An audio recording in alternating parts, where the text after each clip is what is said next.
Goedenavond, everybody. Welcome to Circuit Zandvoort in the Netherlands for round 2 of the 2020 eTeam BRIT GT3 Challenge and SYNETIQ BMW Series. My name's Alex Goldschmidt, and joining me in the virtual commentary booth once again is David Christie. Evening, David. Good evening, Alex. How on earth are you? Yeah, it's been a pretty busy week for the pair of us, virtually speaking. But here we are at the fantastic circuit here at the Netherlands. We have a few more international entries joining us here. We have Mark Lanau from Australia and Filippo Caneo from Italy joining a few of the drivers on the grid. So it's going to be really interesting. We've got prizes galore over the next 7 races over the next 8 weeks to have. And here we're going to be at the 2.646 mile, 4.259 kilometre circuit. And what's more, David, it's the 2020 variation. Yeah, the modern twist on an old classic. I really do like the changes that they've made to the circuit. The original was a classic, and I think that the very subtle changes, well, not so subtle changes, just add to that atmosphere that this wonderful circuit has. And for those that might know of the circuit in its previous iteration, I've happened to visit it back in 2013, but the series itself, it's an 8-round championship, 8-round challenge, of course, over 9 weeks, where we have got plenty of great circuits to go to. Next up, it is Sebring International, the home of the Sebring 12 Hours. We've got the Circuit Gilles Villeneuve, which marks the halfway point on the 10th of July before we have a 2-week break before the double points round at Le Mans at Circuit de la Sarthe. Then it's Adria International Raceway, Fuji Speedway, and the Circuito de Gaia, Macau.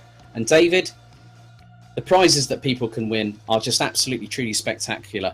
A fantastic, great to see our good friend that follows us everywhere at the moment, Edward Porter, and also Filippo on YouTube himself is actually saying good evening. So welcome to everyone that's commented on the Simply Race YouTube channel. We're on the Let's Race Facebook page, the eTeam BRIT Facebook page, Twitch accounts, and even Periscope. The prizes, David, Racing Academy days for both our champions, a Duratul cabinet, and also a single stage correction detail and a 12-month ceramic coating for both champions on the GT3 and BMW classes, along with a 118i BMW Academy day for Team BRIT. I mean, those are just some of the prizes, but it's going to look pretty interesting, as we're going to be underway with practice very shortly. But the championship battle's looking pretty interesting after the first round, isn't it?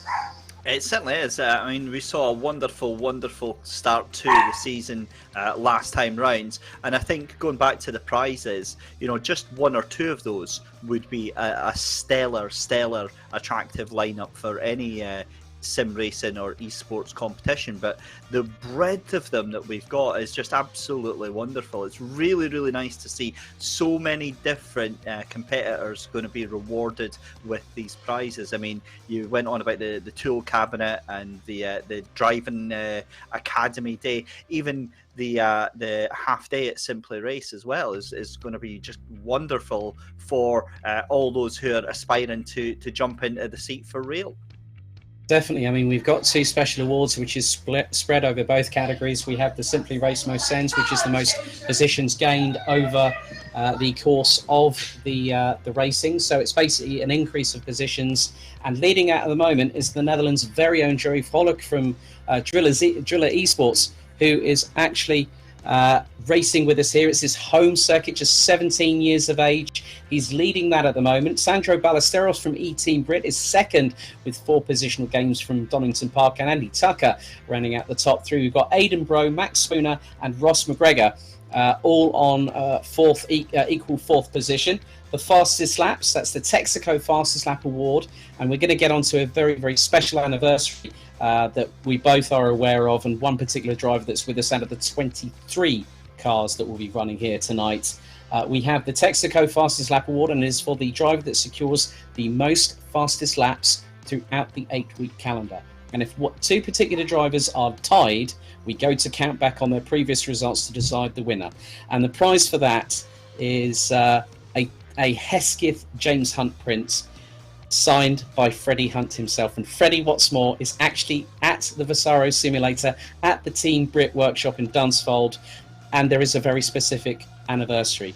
On the 22nd of June 1975, that was 45 years ago, it was the sole victory for the Hesketh March combination, and it was James, Freddie's late father, that took the victory here. And I've seen that a comment has already put on there that Freddie Hunt is going to drive like his father James today, and I'm hoping he does so, because what's even more interesting is that we're going to get some drivers in whilst practice is underway. I know that Andy Tucker has definitely spoken to me quite a few times saying, come on boys, I'll be happy to chat with you during practice. That's that's a good sport. But in many respects, we are looking at such a great event over the next 6 weeks after this one. Entry's still open. You can join us for round 3 at Sebring for the rest of the campaign for £60. You have to have all the relevant DLC content from Studio 397, and they're even having a 50% sale on at the moment, so that's a great impetus for people to come on board. If you want into just single races as well, it's just a tenner, but you have to have the relevant content, the R Factor 2 package loaded on your gaming PC, the relevant equipment to get you around the track, and also the fact you can contact us at eTeam BRIT at teambrit.co.uk. But David, we have one more reward that gets awarded every evening post-race, and it is the DAF Driver of the Day, isn't it? Yeah, it certainly is, and the Driver of the Day is an award awarded based on our deliberations that happen during the race, and it's who we feel has represented the spirit of the race and really shone brightly throughout the race. And it doesn't necessarily mean that they're in the top 5, the top 10. We'll be having a look through all the field to see someone that we feel just really stands out. Well, it's not actually us that make that vote entirely, because the public, you people watching at home, you can email us at eteambrit at teambrit.co.uk from the minute we reach the 30-minute elapsed mark on the timer, and you have 25 minutes, so 5 minutes to go until the checker flag. We will cut the voting closed. So you have to email eteambrit at teambrit.co.uk. If it comes to a vote which we had last time, we had 3 drivers actually tied. As we now head onto the circuit here at Zandvoort, we will give you some information very shortly, but I think without further ado, we need to go to our highlight reel from what happened last week in Leicestershire at the opening round at Donington Park.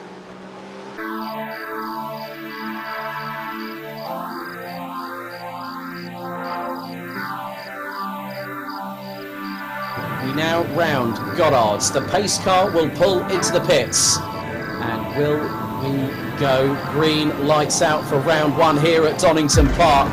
Ladies and gentlemen, we are off and away, heading to Redgate. Great start from Matt Richards.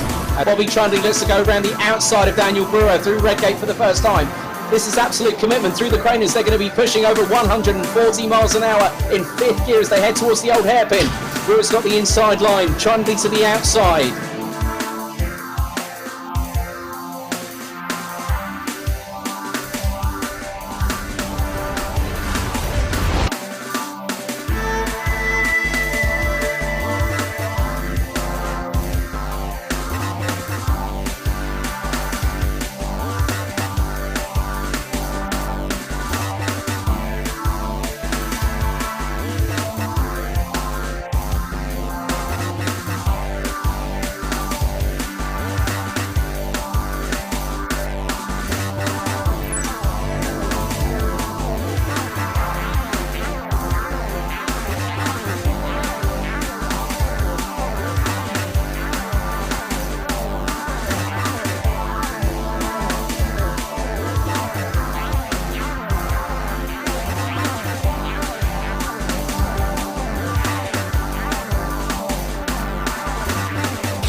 considerable. Now here is the incident with Dan Hyde. Oh, that's properly gone off track. Right into the barriers, off of McLean's, onto the track. Oh, that was close. He got collected by another car. Oh, crikey. I dread to think. Yeah, there's the contact. He was trying to go towards the outside of the old hairpin, and that just happened.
So Monroe and Sybil are swapping places like it's going out of fashion.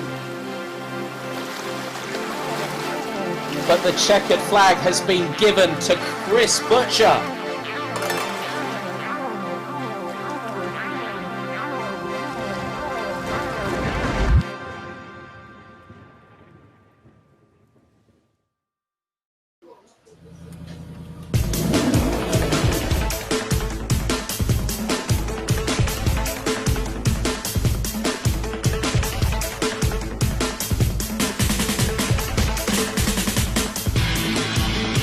To allow us to be able to compete on a level playing field, we've had to use existing technology to create a set of hand controls that allow us to race on a level playing field. So if you imagine you're going to chicane at 150 miles an hour, our disabled drivers have to be able to go through the chicane at the same speed as the able-bodied driver. That means braking, steering, gear down, on the throttle, off the throttle, on the brake.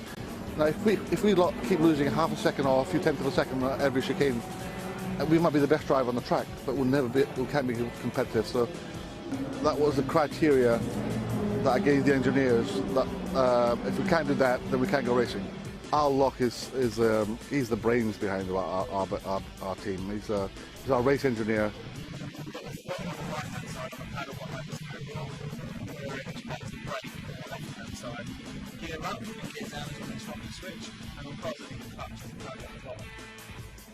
I tell him what I want and how I want it. He said it's not possible, and I know it's possible because I believe in Al. The cost of the hand controls varies from about £5,000 to about £7,500. That's because we've managed to find a manufacturer in Slovenia that does all this specialist engineering.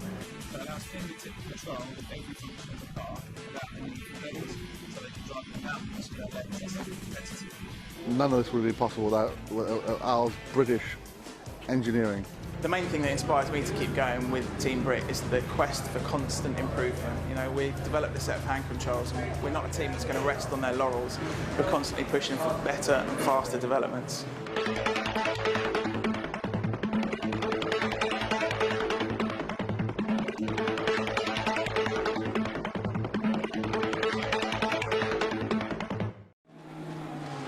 Welcome back, as free practice is well and truly underway here at Circuit Park Zandvoort. Well, Circuit Zandvoort as it's more commonly known. But David, we do have a couple of developments. We'll go through the entries very, very shortly. But we've got there the number 21 of Australia's very own Mark Lanau from Mysterio Racing. He's decided to go with a different car, but some of the drivers we've got with us, I mean, we've got Martin Buchan, who was our winner last time out. We've also got Matt Richards, who switched to the 44 number. But as a result of that, one of his fellow colleagues at Sancho Simsport now hits the barriers a bit hard there, unfortunately. But, you know, we've got some really good competitors here with us this week at Zandvoort. I mean, we've had Ryan Elliott's decided to just take part in the opening round. So we wish him all the very best in his other sim racing endeavours that he'll be taking part in. But you know, we've got like Filippo Caneo from Energy Racing. He's in one of the multiple BMWs, and he's been looking very quick, according to some of the people. He's been running in the 133s, which our opening round winner, Chris Butcher from IMB Vodbull Racing, is currently doing at the moment a 133.586 in the 65. Yeah, very, very strong performance so far. I think it's going to be very interesting to see how the times actually roll down towards the end. But we've spoken quite a bit about Freddie Hunt and his development through the summer series and this series here just now. One thing that I noticed very significantly, and I did point it out on the last stream, was that at Donington he started way off the pace. He was well off the pace, and I said that he's going to develop over the hour through practice and qualifying, and he did. He ended up improving by about, I think it was about 4.5 to 5 seconds, and I think that's what we're going to see here as well. We're going to see an improvement significantly. I mean, he's only about 2 seconds off of Dan Hyde and Max Spinner just now, his teammate. Yep, so I've just been informed. Now, there is a change to a regulation that we have in the updated GT3 Challenge and SYNETIQ BMW Series drivers' briefings, which took place earlier on this evening. But obviously, if they do miss them, there will be a grid penalty imposed, which I've just been informed of. So the penalties will be 5 places effectively, but if they qualify sort of a couple of places before the bottom of the GT3 grid, we'll actually put them to the back of the GT3 grid. So there's an even split between the BMWs. As there goes Freddie. Oh, that's not what you wanted. But I think as we try and draw our attention away from Freddie, let's have a look at some of the new entrants that we've got here at the GT3 Challenge and the SYNETIQ BMW Series here at Zandvoort.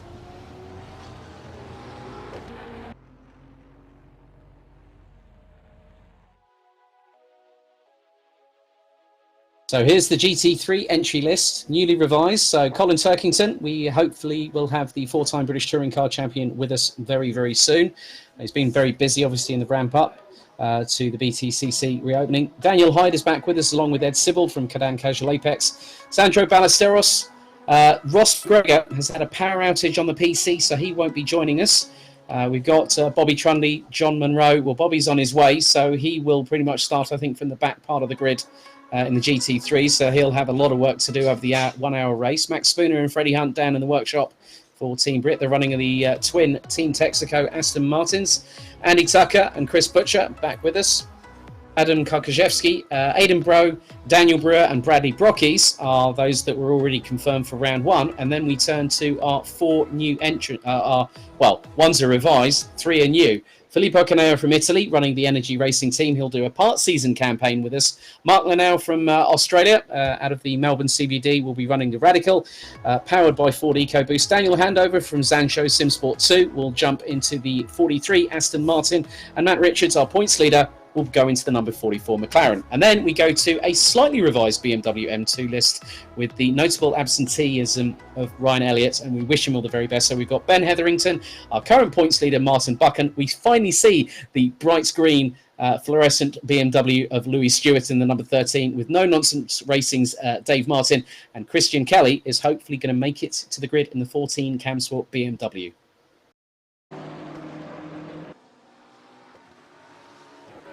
So in many respects, David, I think let's see if we can grab Andy Tucker from Team Brit. So he was well up for an interview just before things get underway, because very shortly we will have our hot lap in just a few moments' time. Let's see if we can grab a word with Andy, if we can.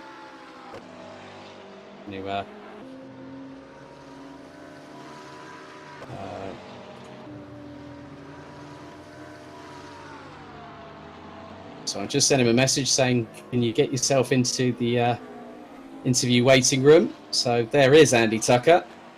I'll wait for him to come through if we can grab a word with him. He's currently running in P7 in the 67 McLaren 720S GT3. He's also one of the ones we've got to watch for this most sense. But here is the man himself. Evening to Newport's very own Mr. Andy Tucker. Evening, Andy. Andy, can you hear me? Oh, hang on. Evening, Andy. Hiya, mate. That was not what he wanted when I said evening, and he's trying to go around the outside of Martin Buchan. Evening, Andy. How are things, buddy? Not too bad, mate. Not exactly enjoying having no teammate with me, but hopefully he'll get free from the traffic on the M25 soon. Mm-hmm. Yes, because Bobby has been testing the Aston Martin from Team Brit at Brands Hatch and is trying to get his way back. But how's things been? I know that you've been doing a few things, crew chiefing for the Racing with Autism programme that did the 24-hour iRacing of Le Mans, where they came from P50 in their split to finish P23rd with Armani Williams, Austin Riley, Sandro Ballesteros, and of course Mr. Trundley. All of them set their best laps in the middle of the night, didn't they? Oh, mate, it was amazing. You know, I was really impressed by the boys, the way they worked together as a team as well, considering that they've never really actually met in real life. Obviously, having one lad from America and one lad from Canada on the team, they worked together so well. They followed every single instruction I gave them. I honestly don't think they could have done a better job if they tried. Well, the secret is out that you're effectively going to be their de facto crew chief, I understand, mate, by a recent Facebook post. Yeah, that's right. I'm very much looking forward to working with the lads as well. I mean, it's a bit of a challenge because obviously there's a lot of lads with autism on the team, and it can be quite a handful trying to tame them. But Sandro, he listened really well to everything that I was telling him to do, put in really consecutive laps. So as long as those boys keep putting in the performance that they did at Le Mans into other races, I think we'll be absolutely fine. And not just that, we'll be certainly getting on the radar in the esports world. Fantastic. Andy, all the very best of luck for this evening, mate. Good luck here at Zandvoort. Brilliant. Cheers, Alex. Have a good evening, mate. You too. Right, so without further ado, let's go to a hot lap of the circuit here at Zandvoort.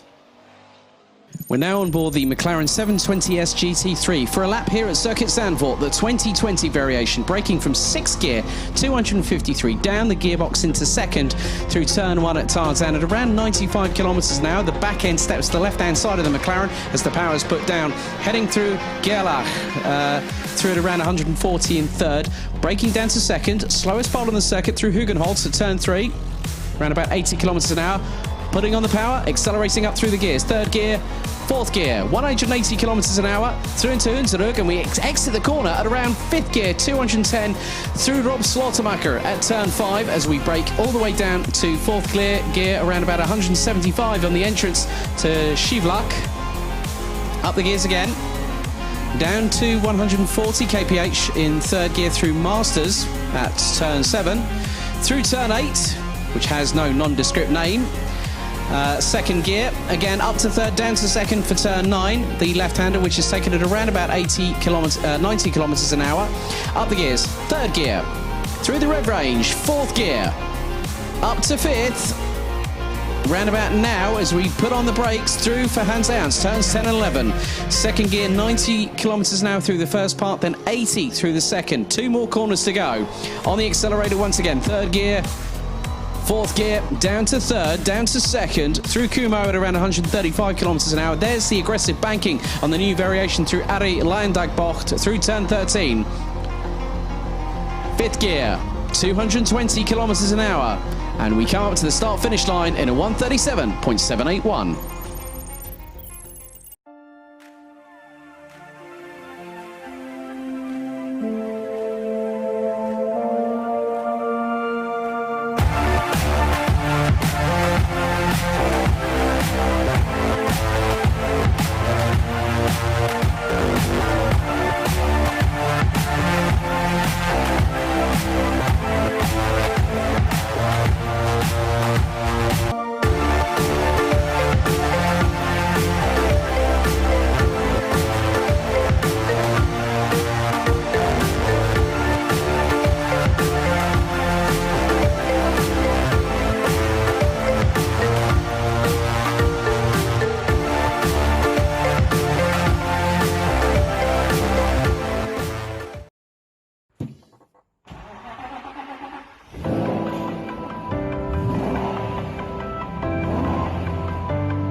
Welcome back, everybody, to qualification for round 2 of the 2020 eTeam BRIT GT3 Challenge and the SYNETIQ BMW Series. Joining myself, Alex Goldschmidt and David Christie in the virtual commentary booth. So, in many respects, David, it's going to be an interesting one. We've got 2 separate classes. We've got a whole host of new competitors. And as you can see, ladies and gentlemen, we are at the full Grand Prix circuit, which will be racing with Formula 1 next season, with Jan Lammers being head of the organising committee for the Dutch Grand Prix. 26-degree air temperature, 26-degree track temperature, and what's more, David, it's virtually sunshine out the commentary box window, isn't it? I am virtually getting my tan on right now as we speak, Alex. It's lovely, but no, fantastic conditions for these guys and girls to be out there on track as well. Just thinking about what we've got in store for us. Obviously, we've got a long race ahead. Looking to some of the names that we've got going on. For me, I'm going to be looking towards John Munro and Joey Vrolik for possible race wins tonight. We saw a very strong performance last time out at Donington. It didn't quite go John Munro's way, but Joey Vrolik has got the pace, he's got the skill. I really do think this could be his night tonight. Yeah, I think you might be right there, but think of it this way. He hasn't got his teammate with him. Obviously, Ross McGregor having a power outage on the PC, so the Marlow Watch Company racing team is down to 1 Aston Martin. So that's going to put John, I think, a little bit on the back foot, but we know the steely resolve that this young 22-year-old Scotsman from Glasgow has, as he's shown both on the sim racing world through the SMRC, but now also through the Summer Series. He took podiums in that. He also took a Texaco Hot Lap Award as well in the process at the final round. And now we're seeing him really come into fruition. And the adaptability, I think, sort of makes us feel a bit envious of the young man, wouldn't you say? Envious is a great word, Alex, and I'll be honest with you, the first time that I met John was in real life, was at a commentary gig up in Aberdeenshire for an event, and he came across as a very humble, very friendly, genuine young man, and he is just the nicest person to talk to, but it disgusts me how talented he is. I mean, I'm almost green with envy at how when you see his home setup, the fact that he's got a not the most modern of steering wheels, literally plunked to a desk, and he's just so talented. He's so skillful. So yeah, incredibly talented young man, and he seems to make whatever he touched turn into gold. Yes, with a Glaswegian flair, as we now are into the first 3 minutes completed here at qualification. As we will have quite a few drivers out on circuit, and it's a bit of a different circuit here at Zandvoort in comparison with Donington Park just a week ago, and the banking's one of the big things as well, coming through the Arie Luijendijk corner, the final corner here at the circuit, and that's quite impressive when they have to go through Gerlach, and then it's quite bumpy going into the approach into Tarzan, as we now see an improvement from John Munro, and that looks to be, I think that might have been Andy Tucker that went off track there. I'm not 100% sure, but it's either an eTeam BRIT or a Team BRIT car. That might have been Sandro Ballesteros, because he might have just hit the escape button. That's what they can do here in qualification, but at the end of the race they've got to do a cool down lap. That's part of it. So let's have a look. Replay on the screen here, and going a bit too hot into the corner. And let's just see the number on the side of that. That was Andy Tucker. So, he's got a little bit of work to do. But here is Mark Lanau from the Melbourne CBD in Australia. So trying to just get out of the way of Joey Vrolik at the moment. It's his first... he's 35 years of age. It's his first sort of real, I think, sort of competition in some respects. And I'm just going to have a look at the entrance info. So he doesn't live far from the Grand Prix circuit. It's his first ever sim race here with us this evening. And this just shows, David, how quickly you can get bitten by the sim racing bug. And he's actually in the first Radical GT3 powered by Ford EcoBoost on our grid. And it's great to see someone using a different car from the usual suspects that we have. So the McLaren 720S, which we have a full complement of, the Aston Martin GT3s as well, the BMWs, we have 5 of them. We've got 2 Corvettes, And now we've got a Radical. It's great to see a little bit more diversity on the grid, wouldn't you say? Wonderful to see the mix-up and things, but just talking about Mark there as well, how awesome is that this is his first ever sim racing event that he's taking part in tonight? I remember way back in the day, so I think it was LFS for me about 12 to 15 years ago, when I took part in my first actual organised event. And I've got to be honest, Alex, the goosebumps you feel, the adrenaline you feel, the excitement you feel, it's all real.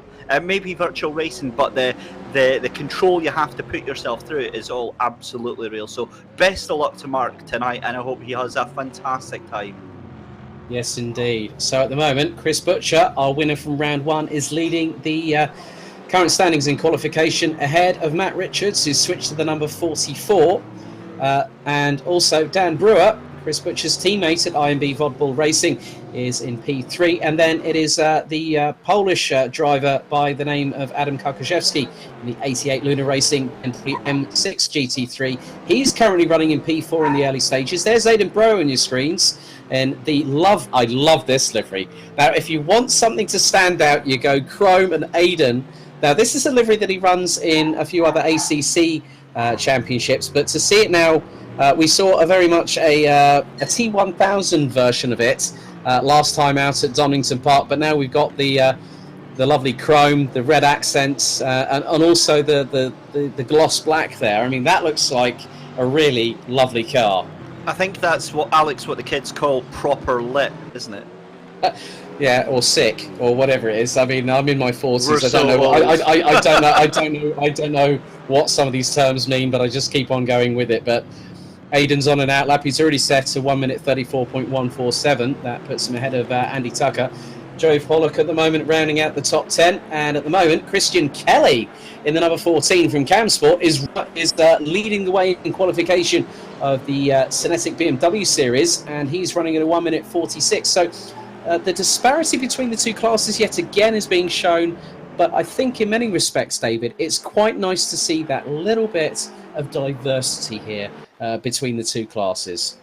It certainly is, and what you'll find is that the BMWs are keeping themselves to themselves. They'll be quite competitive between them. You see, for example, Christian Kelly and Dave Martin just 0.2 of a second separating themselves with 20 minutes left to go in qualifying. But we saw this last time out at Donington. It was a wonderful, wonderful class battle that we had, and it was great to see Martin Buchan obviously at the head of the field. But this is just going to grow and grow and grow, and then it becomes a thing to consider for the GT3 cars. We spoke about it in the pre-show as well, about lap traffic and multi-class racing, having to make your way through these BMW cars who are very rightly fighting for position themselves. They are in their own battle. Yeah, I think with the blue flags side of things, it is down to the driver that is the faster vehicle to make the pass as safely as possible, but in some respects a bit of due care and attention needs to also be exercised by the M2 Club Sport cars that are battling between each other. So if they see a GT3 car, I mean, it's a bit like the LMP and GTE situation in World Endurance Championship. The same thing applies. As Daniel Handover in the number 43, Sancho Simsport 2, Aston Martin Vantage V8 GT3 goes into what is now P8 as Ed Sibbald. He's in P7. He's just put in a 1 minute 33.751, and he's about just over a quarter of a second off the pace from John Monroe. Filippo Caneo from Italy. He's one of the latest BMW entrants in the number 18 Energy Racing Team BMW. He's just gone P4 as Chris Butcher winds up the wick even more, a 1 minute 32.265, and that is a gap of just over 0.3 of a second ahead of his teammate Daniel Brewer in the number 91. So at the moment, it is two BMWs from IMB Vodbull Racing ahead of the Sancho Simsport 44 McLaren 720 of Matt Richards. Filippo Caneo and Adam Karkoszewski make it 4 BMWs in the top 5 with John Monroe, the leading Aston Martin in qualification at the moment, as we've got a yellow in sector number 1. Just having a look through the timing sheets there just now, Alex, that's 10 cars that we've got within 2 seconds of each other. So yeah, that's an incredibly close battle there. And then with the BMWs, it looks to be about 4 seconds behind the 4 cars that we've got there. Also, we spoke about Freddie Hunt as well. Now, he was doing 139, solid 139s in practice. He's already cracked into the 138s, and now just 9/10 of a second, just a second behind his teammate Max Spinner. Max, in his own right, an incredibly talented driver and sim racer, and that just shows how much Freddie is coming on through these sessions. Very much the case. I mean, Daniel Hyde is about half a second off of Sandro Ballesteros. There is Filippo Caneo in the number 18, loving the Italian tricolore on the wing end plates of the BMW M6 GT3. Obviously, the Italian flag, most notably in prominent headlines within the motorsport fraternity, as we heard about the incident involving Alessandro Zanardi, multi-time Paralympic gold medalist, and also has raced at the 24 Hours of Spa with Timo Glock and Bruno Spengler a couple of years ago. And I had the opportunity of meeting and interviewing Alex himself back in 2015. And we wish Alex and his family all the very, very best. And we know that if there is one person that is an inspiration to many and can come back from something like that, it is Alex Zanardi. So, pregando per Zanardi. We're praying for Alex. So, yeah, that's all we can say, and we will be racing as we pay our own tribute to him in some respects, even though we are in the Netherlands, but we will be heading to Italy later on in the calendar. But here is the bright fuchsia pink, I believe, David, car of Martin Buchan. He's currently in the SMRC Esports iRacing Summer Championship, which took place at Spa-Francorchamps last night in the double 30, which we just so both happen to be commentators on as well. But again, Martin has got a pretty good lead at the moment in the championship standings, and he has gone faster than Christian Kelly, David, but by only 14 thousandths of a second. And he's a bit down in sector 1, as there is just behind him, that is Dan Handover from Sancho Simsport 2. But Martin's a pretty steely competitor in his own right, and he's a very good character as well. Yeah, very, very lovely guy to speak to. Seen him a lot in the paddock up at Knockhill. But just as you were speaking there, Christian Kelly jumps up even further, 1:45.897 to go 2/10 faster than Martin Buchan. So this battle for the BMWs is really starting to ratchet up something, and it'll get even faster as the track gets grippier.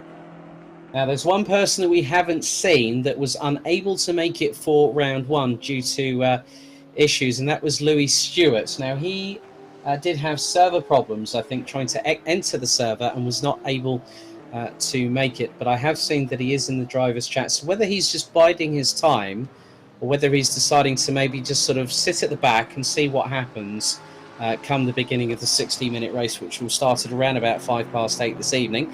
There's Aidan Bro looking to complete another lap. There's Ed Sibbald. He's on an out lap as we've got a yellow in sector number 2 here at Zandvoort. But again, David, I mean, top 10 separated by just under 1.5 seconds now. It's starting to eke out a little bit. In fact, no, actually, last time we checked, it was the top 10 were 2 seconds, and that's actually come together. It's now Andy Tucker there that's just 1.9 seconds off of that leads, as we see, or rather, as I see, Ben Hetherington was the cause of that yellow flag. He cut across one of the corners trying to escape the path of a GT3 car, and has decided to pull into pit lane. So he'll be trying to improve on his 1:49.625, currently plumb last at the back of the field. But Mark Lanau as well in that Radical. I wonder if he's taking a little bit of a break, because let's remember, qualifying is an incredibly intimidating experience when you're in your first new race, trying to find that gap on the field, trying to find the grip with the car, trying to find the settings and make sure everything's absolutely A-OK. If you get a bump, a spin or anything like that, and you've got all these cars coming hurtling towards you, Alex, it's a very, very daunting experience.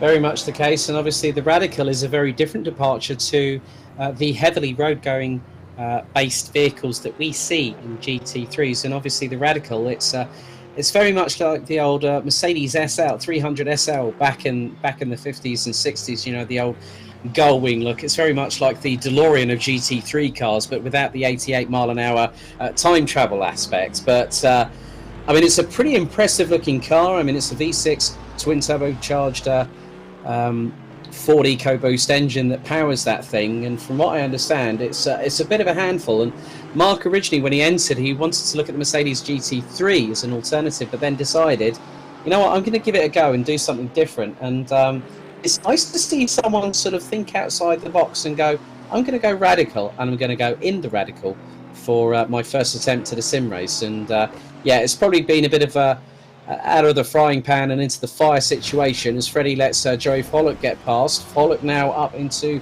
P6, and he's only just under 1.1 seconds off of Chris Butcher. But Daniel Brewer, in the meantime, David, he is getting quicker and quicker, and he's actually gone even better than I thought he would. He was over 3/10 of a second slower than his teammate. He's now up to within half a tenth. He certainly is, and he was getting a nice little tow there from Martin Buchan coming round the track there, and Martin moves out the way to let him through. A little bit of oversteer there, but Daniel Brewer really, really comfortable with this Dutch track and really putting that power down of the BMW very, very well. We saw him last time out at Donington. I think he'll be looking to improve on that even more. There's Daniel Hyde. Wasn't really the greatest day in the office for the number 2 Corvette. I mean, he had an off-track incident going towards the old hairpin, where he smacked into the barriers. Then he had the coming together with Andy Tucker, which he got a warning for through Redgate. And then the biggest incident was heading towards the Fogarty S's.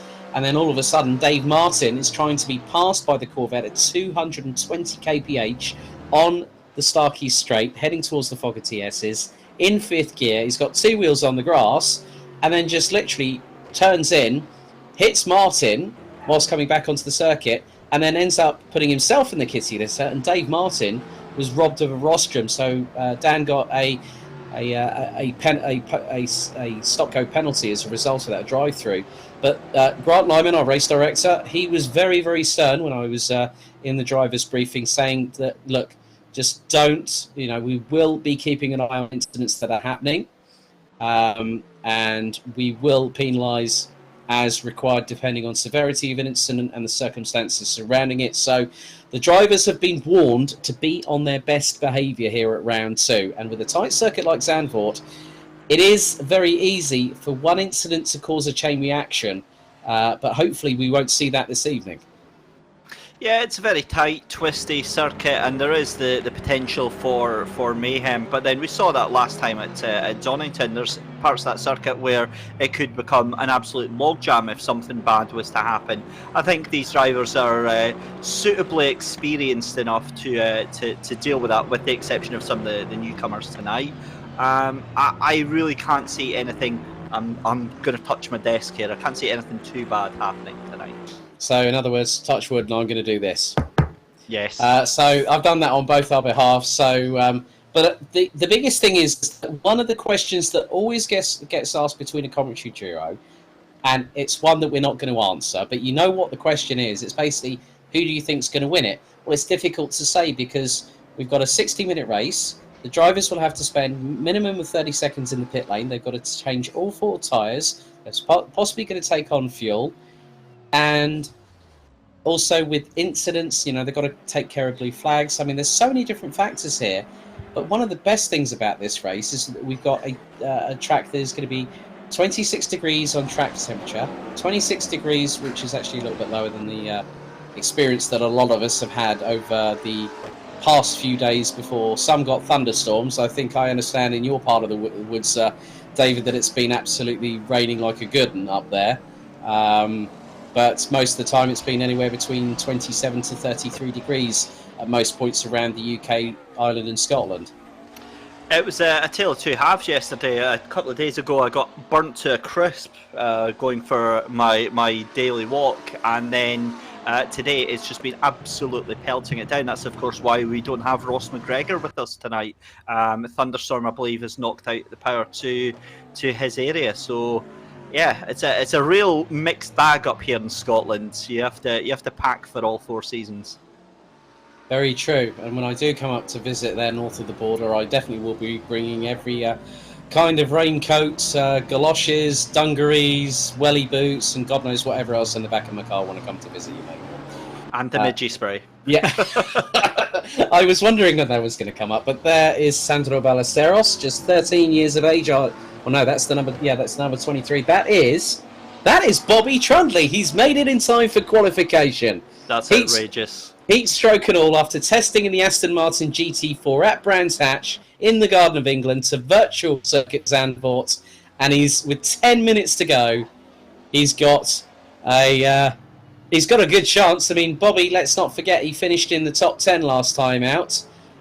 So in many respects, to have I think the two words when you want to talk someone that's got the motivation, the intestinal fortitude, is the two words that I really love saying. And that in many respects actually puts it down to a T for Bobby Trundley. So, but now he's on an outlap at the moment, and he's going to try and get some track position. So he lets one of the other, it's either the eTeam BRIT or the Team BRIT car that went past him just then, and then also Mark Lenau. It's an incredibly scary experience. Have you had heat stroke before, Alex? Yeah, not pleasant. It's not pleasant. I've only had it once before, and it wrote me off for the entire day. So the fact that he's at 7 o'clock at night, 7:30, so maybe say 4 or 5 hours after that experience, he's straight in front of the sim. Hopefully he's got loads of fans on. Hopefully he's got loads of cool air breezing onto him just now. But fantastic to see him. And to be honest, the way he's throwing that car about, I wouldn't be surprised to see him in the top 10. Well, I've just had yeah, very true, but I've had a real unfortunate message for the second round in succession. Louis Stewart's had CPU problems this time. He managed to do 10 minutes of practice. He said, but at least that's 10 more than last week. Really sorry about that. He doesn't need to apologise. I mean, he's doing his best to get in and compete. So we are going to have a reduced field of 4 BMWs. So we've got Christian Kelly, Martin Buchan, Dave Martin and Ben Hetherington. And at the moment in the battle for that pole position by over 1.5 tenths of a second, Christian Kelly is on course for his maiden SYNETIQ BMW Series pole as we have just 8 minutes to go in the session here at Circuit Zandvoort. Just watching Mark Lenau down in 19th place. This is a baptism of fire for that gentleman just now, because he is really struggling to get to grips with the Radical.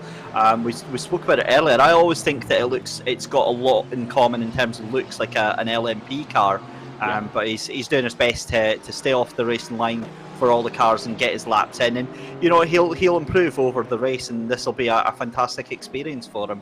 Well, a little bit more insight into Mark Lenau and the 21 Mysterio Racing Radical GT3. The team name that he's got is basically, it comes from the love of the Marvel character Mysterio. His other heroes are Kobe Bryant, Messi, and also Rafael Nadal. His parents are originally from Spain. So, that's not what he wanted there, because he's just had a bit of a coming together. Oh, dear. You did say baptism by fire there, and I think he's just... I'm not too sure what happened there, but as I was just saying, his parents are originally from Madrid and Barcelona. He loves basketball. He's been doing sim racing for just 4 months. And to see him jump in like that and go to one of the... I would think probably is going to be one of the more difficult cars to handle. I think he's doing the best he can. There is one of the Aston Martins. That is Freddie Hunt, I believe, coming through in the number 76. The same number, well, the last 2 digits of the year of which his father won the Formula One World Championship with McLaren. And that was a season rocked with a lot of controversy regarding the legality of the McLaren, but obviously it all got overturned, and with just 1 round to go at the final round at Fuji Speedway, where we'll be heading for our penultimate round, he took the championship after Niki Lauda decided to call it a day and pit after just a handful of laps. But great to see that the Hunt name still well and truly alive with Freddie, wouldn't you say, David? Certainly is. And would it be an F1 season if there wasn't a scandal about technicalities and arguments and things like that? Well, we only have to look back at 2019 to find that out. Exactly. Sorry, did I say that out loud? Oh, you've ruined it now. Oh, well, I think at the end of the day, we don't really need to go into that because we're not talking about Formula One. We're talking about GT3s and talking about BMW M2 Club Sports. And in the SYNETIQ BMW series, they're running the 455 brake horsepower version, which is the more powerful of the two. Freddie has done a personal best of a 1 minute 38.4. Let's just have a look at what he did on the last lap. Well, he's still 6.1 seconds off of the pace as Christian Kelly looks to now be coming out for what is going to be his final last-ditch attempt. Ben Hetherington just up ahead of him in the number 4 BMW as Christian Kelly minding his P's and Q's, letting the other faster GT3 traffic out of the way. So let's have a look at the running order with just 4.5 minutes to go here at qualifying. Chris Butcher and Daniel Brewer in the 65 and 91 pairing of IMB Vodbull Racing are just 46 thousandths of a second apart. Just ahead of the 44 of Zancho Sim Sports, Matt Richards, Filippo Caneo and John Monroe round out the top 5, separated by just over 0.71 of a second. Then it's Dan Handover, Adam Karkaszewski, Joey Pollock, Aidan Bro, Edward Sibbald, Andy Tucker, Sandro Ballesteros, Daniel Hyde, Max Spooner, Bradley Brockies, as I think there's just been a quick change on the timing sheets. I think Bobby Trundley has just moved up to 12th place there, 1:35.514. Good work by the number 23. Sandro Ballesteros, Daniel Hyde, Max Spooner ran out the top 15, Bradley Brockies, and hang on a minute. Yep, he's Have back. I just seen He's Louis back. Stewart is back? Brilliant. Absolutely brilliant. With 3.5 minutes to go, has his CPU problems subsided? I really, really do hope so. We will try and get a chance to hopefully speak to a pole sitter after the of both classes. So we'll hopefully get a word with Chris Butcher and also with Christian Kelly if they end up being on pole position. Mark Lenau, I have to give him credit. I mean, he's done a 1:47.158. And even though he is intermixed with the BMWs, David, he is still going to start probably, I think he's going to start ahead of both Max Spooner and Freddie Hunt because they get an automatic 5-place penalty. And I'm trying to get my words out right. Sorry about that, ladies and gents. A 5-place grid penalty for missing the driver's briefing. It is a new stipulation that we brought in. It is at the discretion of race control, but it gives everyone the opportunity to race. And what's more, it even gives them the opportunity to move up the ladder in the Simply Race most sense for the most grid positions gained in each race. Yeah, just saying Louis Stewart has went back to the pits while he was out on a lap, so I am very... In fact, no, he's got going again. If he does have CPU issues, what may happen is that he'll be okay for a couple of laps, and as the computer starts to heat up, you may see the resurgence of those issues, but let's hope we don't and get him back out on the track because he's possibly going to have time to set one lap. 2 minutes left to go. It's going to be tight. Yeah, and it will be at the discretion of race control if they allow him to compete. But I think just based on the sheer gusto and gumption of the young 16-year-old, so he's our second youngest competitor here in the field and in the SYNETIQ BMW series, I think at the end of the day, it's not a sympathy vote from me. I would love to see him compete in it because I think to be able to try and do his absolute maximum to get with us on this, and he's paid for a full season entry. So don't forget, ladies and gentlemen, if you are a sim racer, you have R Factor 2, come and join us on the grid. There is a 50% sale with Studio 397, the developers of R Factor 2, out now, so you can head to Steam, download R Factor 2, get multiple packs, which you will need. The GT3 pack, the GT3 Challengers pack, you'll need the Sebring and Le Mans DLC as well, and also the M2 Club Sport variety. So here's a bit of a replay. Here is Ben Hetherington. Oh, that's a biggie. That is a biggie for the number 4. Now he is he's the only one that I know out of the field because of his disability that is actually using a joypad instead of an adaptive steering wheel, and he is a Powerball.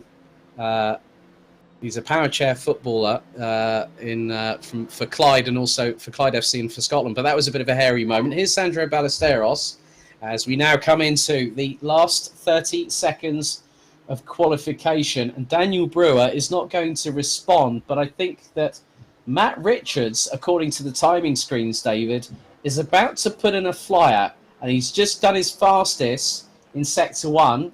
He's done a 40.453. He's through Sector 2 at the moment. He's less than, well, he's just put in a 1:32.421, and if he's crossed the line already, he's got a chance if he can. I think he's binned the lap. He's shown on my screen, Matt Richards has shown us back in pit lane. Right, okay, so that is it. Checkered flag is out here at qualification for round 2 of the eTeam BRIT GT3 Challenge and the SYNETIQ BMW Series. Filippo Caneo from Italy in the number 18 Energy Racing Team BMW M6 is going through Sector 2 as we speak. Just under 4/10 down on the first sector. He's still currently sitting in P4 at the minute.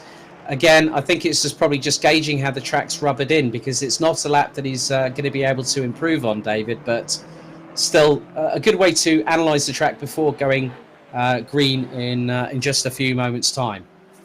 Yeah, just looking at the amount of laps that have gone in from a lot of the drivers, I think once they've got their fast lap in, they'll be using it to like you say, get a lot of data about how the tyre performance is, how the weather is going to affect the setups that they've got as well. I mean, an hour is a long time, and you know, having that pit stop in the middle of it is going to throw quite a spanner in the works. Okay, right, we will try and see if we can get our pole sitters for round 2. So I will just message Daniel Brewer, who is our pole sitter. So he actually went quicker than Chris Butcher, so he gets a point on the board. Chris Butcher is second, so it's an IMB Vodbull Racing 1-2. David, I'm just going to go silent for a moment. Let me just, I'll let you run through our qualifying results ahead of round 2 here at Zandvoort.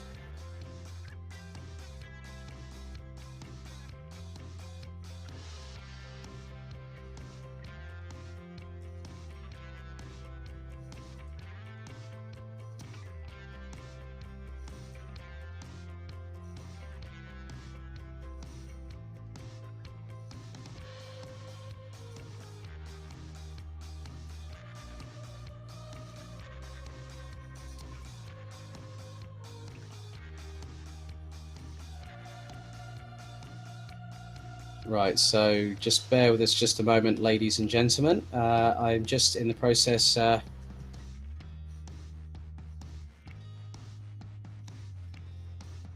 just asking the relevant drivers if they can join us very, very shortly. If not, then we will go to racing very, very soon. So at the moment, the standings, Chris Butcher leads by 1 point ahead of Matt Richards. Daniel Brewer rounds out the top 3, a further 4 points adrift. Ross McGregor will have a little bit of work to do when he comes back at Sebring at round 3 in just a week's time. Joe Follock on home soil is rounding out the top 5 ahead of Aidan Bro. Bobby Trundley, Andy Tucker, Ed Sibbald and John Monroe rounding out the top 10 in the eTeam BRIT GT3 Challenge. And also in terms of the drivers that are running in the SYNETIQ BMW Series, it is being led currently by Martin Bucket on 16 points. Christian Kelly is in second on 13, and then we have Ryan Elliott, who is no longer part of the series. He is currently P3 ahead. Well, he's behind Christian Kelly, who's P3. Ryan Elliott in 4th. Dave Martin in 5th. Right. No, okay. Looks like we are going to go straight to the race here. So, ladies and gentlemen, it is time to go racing here at Circuit Zandvoort in the Netherlands. Hold on to your hats. It's going to be a cracker.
Right, ladies and gentlemen, we are about to get underway for round 2 of the 2020 eTeam BRIT GT3 Challenge in the SYNETIQ BMW Series. It's Daniel Brewer and Chris Butcher, an all IMB Vodball Racing front row. In row 2, it's the 44 of Zancho Sim Sports Matt Richards and the 18 Energy Racing Team entry of Filippo Caneo. Daniel Handover and John Monroe round out the top 3 rows ahead of Adam Kokoszewski and Joey Pollock, as one of the Team Texaco cars has gone off track. And that was Max Spooner, unfortunately. Aidan Brough and Ed Sibbald round out the top 10 ahead of Andy Tucker and the lastminute.com man that is Bobby Trundley. And I think, so we have gone to green here, as straight away a bit of an initial lead for the number 91, as Matt Richards has shot all the way up to second position, but Chris Butcher through on the inside of the McLaren at the moment, the pair side by side. Just behind them it's Caneo versus Handover for P4. So very, very neat and tidy at the minute as Handover's got past Caneo. Oh, a bit of a turnaround there for P2. That is Butcher, yellow in sector 1. Yeah, Chris Butcher out already, and it's a repeat of last time, only this time it was Daniel Brewer at Donington Park that had that coming together with Ross McGregor in the early goings. So that's going to be investigated. Meanwhile, at the bottom right-hand corner of your screen, Christian Kelly has got the lead from Martin Buchan, having set pole position. Dave Martin in third. Louis Stewart is actually competing. I can see that he's competing because he's trying to close on Dave Martin for P3 at the minute. But David already, one major incident, and it's between Messrs. Butcher and Richards going through the first couple of corners. Well, if that's all we're going to see on the first lap, I will absolutely take that. But just looking further up the field, Daniel Handover under intense pressure right now from Filippo Caneo. That's allowing Matt Richards to streak away in that second place there. And John Monroe has Joey Vrolik on his tail as well. Now, Joey qualified a little bit further down the field. I think he was about 9th or 10th. But doing a great job to hold on, and he's in 6th place at the moment. So we complete lap number 1 here at Circuit Park Zandvoort. Martin Buchan run on the back bumper of Christian Kelly. Daniel Brewer sets the fastest lap of the race, 1 minute 35.314. Richards going purple in sectors 2 and 3, and here is the battle for the lead. So just getting word about Richards and Butcher's incident. So Richards was actually given the benefit of the doubt for racing room. So Chris Butcher turned in and effectively, through the eyes of race control, turning himself around. In other words, racing incident. And this battle at the front of the SYNETIQ BMW Series is absolutely kicking off, and very, very quickly. I think we could have a 3-way scrap for the lead, because Christian Kelly, David, is holding on for dear life ahead of Martin Buchan in the 35. Yeah, he's got Martin breathing down the back of his neck. What I find interesting as well, race control giving a message out to our newcomer Mark Lanau, who is, I think he's just quite comfortable sitting behind Ben Hetherington in the BMW and following him about and getting his bearings. And to be honest, it's a difficult one, because he's keeping himself out of mischief as long as he stays there. But yeah, this is going to come ahead very, very quickly with Christian Kelly. Martin Buchan is not a slow driver, and he will be waiting his time very, very patiently. Right, big thank you for Simply Race for the slowdown. You can see that Matt Richards is pretty much half a car alongside, and Butcher turns in, and that's where the impact happens, on the left rear to the right front. Oh, Alex, we've got a big issue on the start-finish straight. Huge contact between two cars there. Some sort of a glitch between Filippo Caneo and I think that was Daniel Handover. The cars were merged into each other along that start-finish straight.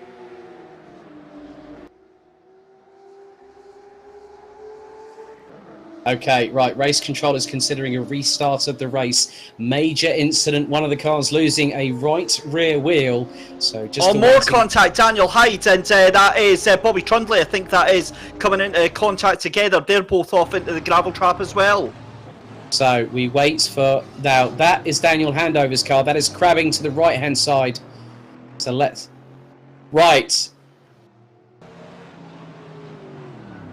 Okay, so effectively, from what I understand, we are going to go to a restart of the race here with 55 minutes and 44 seconds gone. Handover's car, David, grabbing like an absolute good one. Yeah, we've seen that quite a few times, so we're going for a full restart there. And to be honest, it's a straightforward case for race control. They want to ensure the safety and the enjoyment of the virtual drivers here, and taking that decision. Okay, so it looks like we are going to restart the timer to 55 minutes and 46 seconds remaining, so we will not lose. We won't have another additional 5 minutes added to the clock. So very, very astute call there from our race director to call a restart. So very shortly we will get things back underway here at Circuit Zandvoort. Apparently there was a lag issue, so we will find very shortly. I think there might be a car that is missing in the form of Mark Lanau. Two cars, yep, Edward Sibbald and Mark Lanau. Now, I wonder if that is a choice by those two drivers to perhaps keep themselves out of mischief, and knowing that it's an hour's race, actually just get towards that.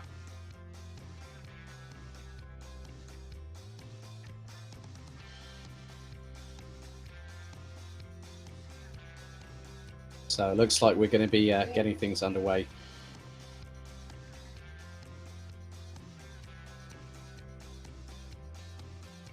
So just bear with us, ladies and gentlemen. We are just going to some fantastic countryside shots here of the virtual grandstands here at Circuit Zandvoort. And David, already this is the first time that we've had a restart, but it's going to change things a little bit, I feel, because the drivers have already gone through one formation lap. They've gone through a race start procedure. Things have been pretty much, apart from the incident until we had the race stoppage and restart, as informed by our race director, things were pretty clean, apart from obviously the incident we saw between Richards and Butcher on the first couple of corners. Yep, I was going to say, one man breathing a huge sigh of relief, Alex, right now is Chris Butcher. He has got a massive get out of jail free card with this. Obviously these technical issues happen, and for the drivers this is quite a thing for them as well, because obviously with the restarts you've kind of got to bring that adrenaline level back under control and just sort of reevaluate the situation, get yourself back on a level, and get yourself ready for the start again. Very true, very true. So we are just awaiting for the go-ahead for the race to restart. So if you want to just bear with us, ladies and gentlemen, we will get things back underway here for round 2 of the 2020 eTeam BRIT GT3 Challenge in the SYNETIQ BMW Series with myself, Alex Goldschmidt, and David Christie, your official commentators throughout the 8-week campaign that concludes in just the middle of August in just a few weeks' time. Bear with us, we'll be back in just a moment.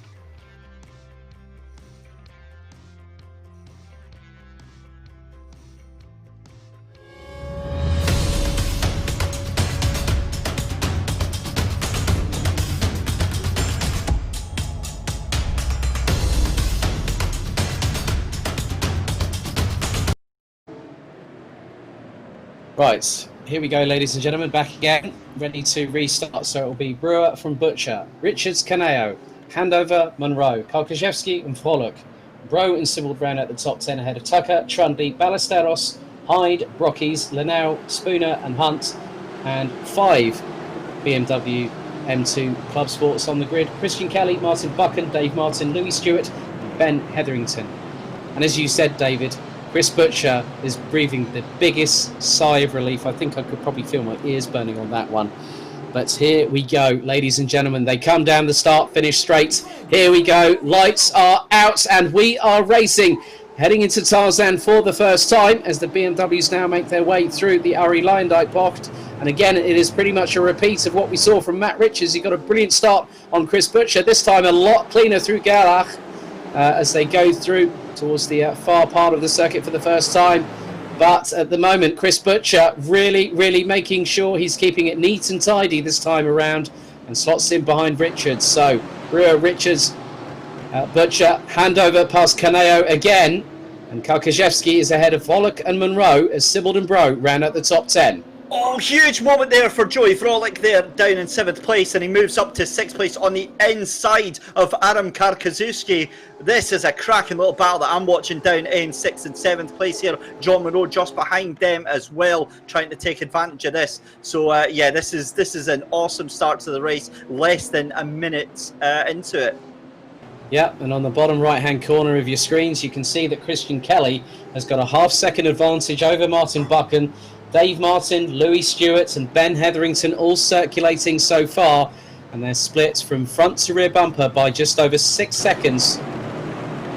Sorry to jump in, Alex. I've just noticed Aidan Bro down in 18th place has got huge damage to the back end of that car. The rear suspension is absolutely broken, crabbing to one side, and he's a huge moment there. So big drama for him, and that means that he is going to have to go into pit lane to get repairs. Yeah. So that will cost him some time, but if he can make up some positions. Here's the battle between Handover and Caneo. They did have a little bit of a coming together in the first restart of this race, but Caneo keeping it a bit more neat and tidy as they've gone through the exit of Tarzan.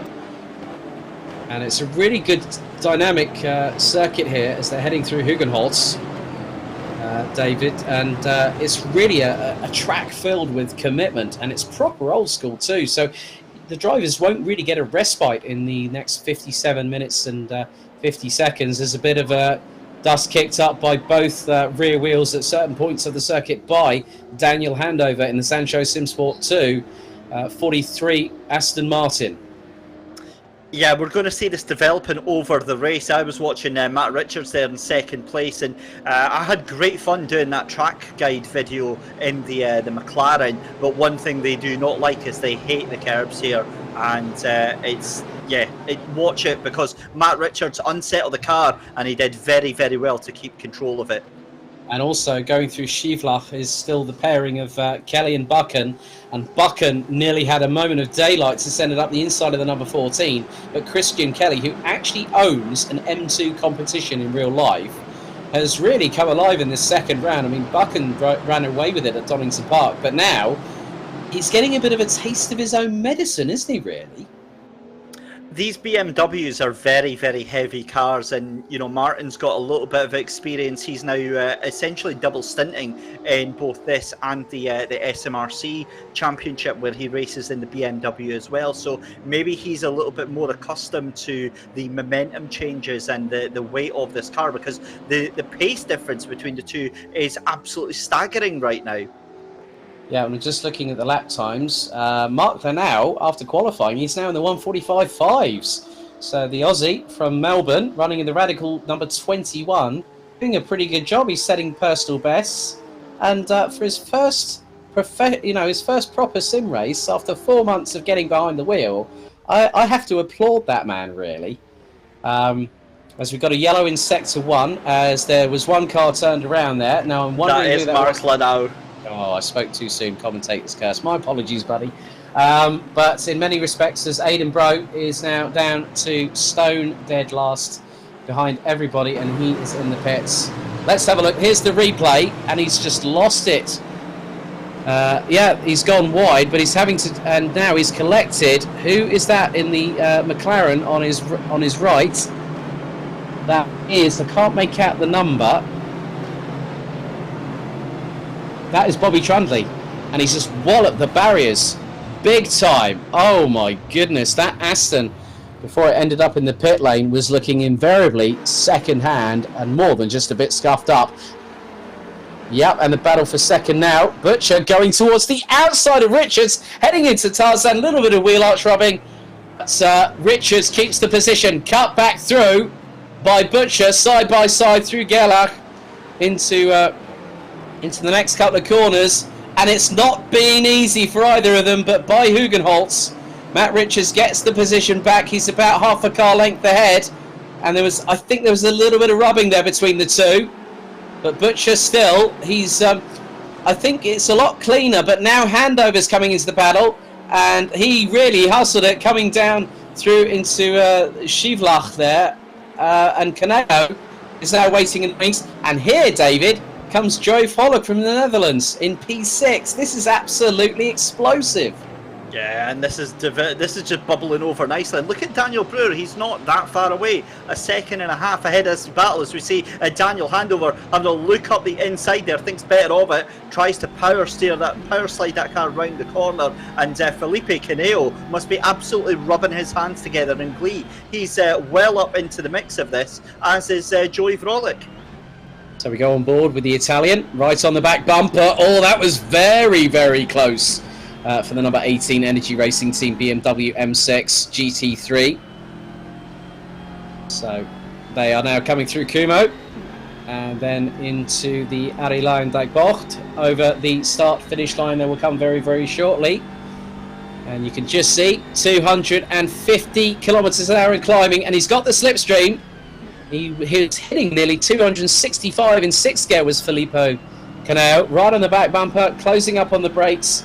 To Daniel Handover, but this battle between 2nd, 3rd, 4th, 5th and 6th is covered by less than 2 seconds. This is going to be one battle that is really going to change the dynamic of the race, but also when you consider that Chris Butcher coming into this round was the points leader by just a single point, and now you look at it that Brewer has got the pole position, he's got the fastest lap at the moment. All he needs now is the victory, and he could possibly really put himself in the mix between Butcher and Richards in the championship hunt after just our 2nd round. Alex, I don't know if it's just me, but Butcher looks really, really unhappy with that car. If it's the same setup that Daniel Brewer has got on his BMW, but it just looks so unsteady and so twitchy. We see Daniel Handover really trying to catch back onto the tail of that. And just to say that now, Chris Butcher seems to have a sudden burst of pace and momentum and is now challenging back to the heels of Matt Richards. Well, considering the fact that out of the top 3, Chris Butcher was actually the slowest because he was trying to force his way past Matt Richards. There's just these shots. I mean, you want the full real racing experience, virtually speaking. It's happening here at Zandvoort. It's just the way that they come through the exit of the Arie Luijendijk corner, and just the camera just shaking. It really gives a real feel here, doesn't it? It certainly does, and a beautiful, beautiful move there from Joey Vrolik to move up into 5th place, just absolutely sending it over Filippo Caneo there, who puts him down into 6th place. So Joey Vrolik makes his charge up through the order, and he is going to be keeping his eyes on a podium. And Matt Richards had a bit of a tail-happy moment there a little bit earlier on, possibly, I think that was through maybe Rob Slaughtermacher. So he's really got to watch his P's and Q's, because even though Butcher's about 2.5 tenths of a second off of the race pace, the strategy is where it's really going to come in. And as you can see, John Munro flying past, and now here is the move from Joey Vrolik past Filippo Caneo down the start-finish straight. He got the toe out of the final corner, and up into Tarzan goes Joey Vrolik up into P5 past Filippo Caneo.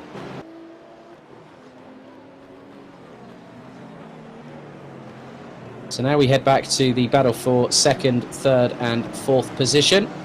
Vrolik's got a bit of time to make up now, because having been stuck a little bit behind Canao, is Matt Richards is got past Ben Hetherington as Chris Butcher, and now Daniel Handover will have to get past. And they do so very safely. Now Joey Vrolik will have an absolutely inhuman amount of speed coming out of that corner as Handover going on Butcher. He goes towards the outside heading into Tarzan, but the 65 puts on the brakes before the apex. Handover gets the tighter run through the corner, gets a bit tail happy and misses out on an opportunity for P3. Yeah, Butcher was caught unawares by Ben Hetherington. It was a really inopportune moment that they came across the lapped BMW there, and Butcher really lost quite a lot of momentum out of that.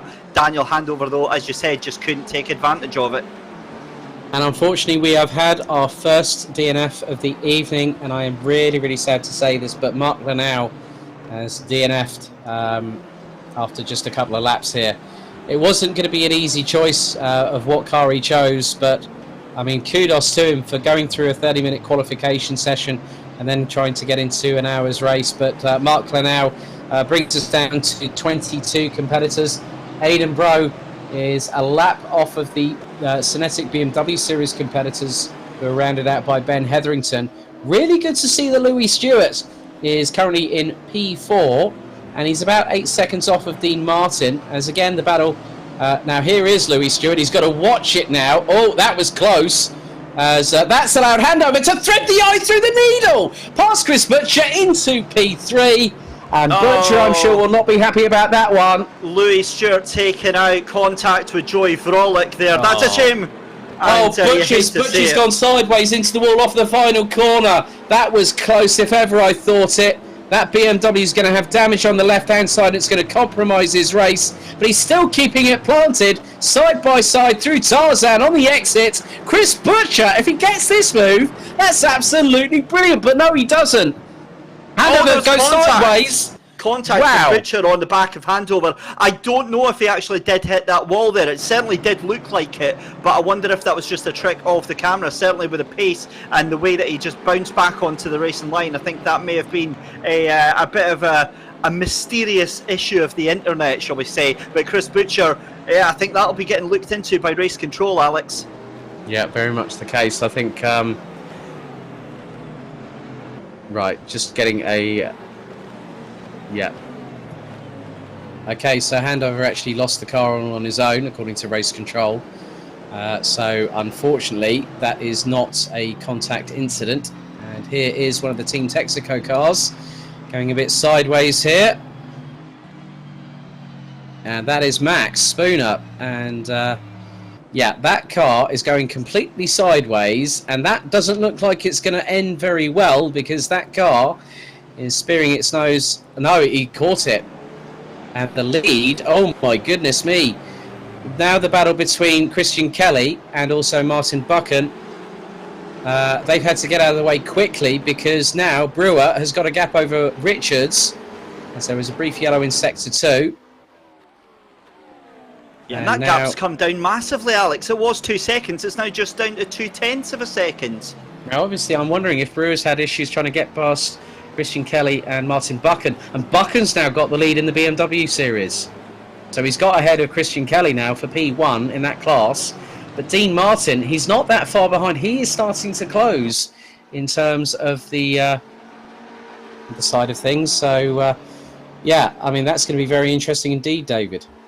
Yeah, wonderful, wonderful way this race is panning out, and we're only 13 minutes in as Matt Richards is throwing everything at the kitchen sink. I'm currently watching this battle for the lead positions 1 and 2, and that McLaren is throwing it sideways right now as it skirts all over this Dutch track here, and you've got to wonder about tyre management. Is he just going for broke right now ahead of the pit stops?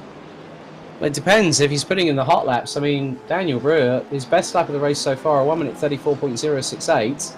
Matt Richards has been about 0.3 of a second off in terms of fastest lap. But in terms of the strategy, David, I mean, that's going to be the key thing, because in about 6 minutes' time, we open the pit stop window for this. We certainly do, and a big move there further down the field. Joey Vrolik now up into 4th place there. Slightly unusual means, cutting across the corner very slightly, outbraked himself and helped himself to that position. But either way, Joey Vrolik with a lot of pace right now. Yeah, very much the case, as Chris Butcher has a 2.2 second gap ahead of the Dutchman. And here is the what was happening between Handover and Butcher for P3 as they go through into Gerlach and then into Hunsrück, and then you just see that is so nip and tuck you can't even put, as there we go into Hugenholz. Butcher gets the place back from Handover, who loses it completely going into Hugenholz, and then Joey Vrolik is nearly there to capitalise. But then you look back behind Filippo Caneo, and just behind him is John Munro.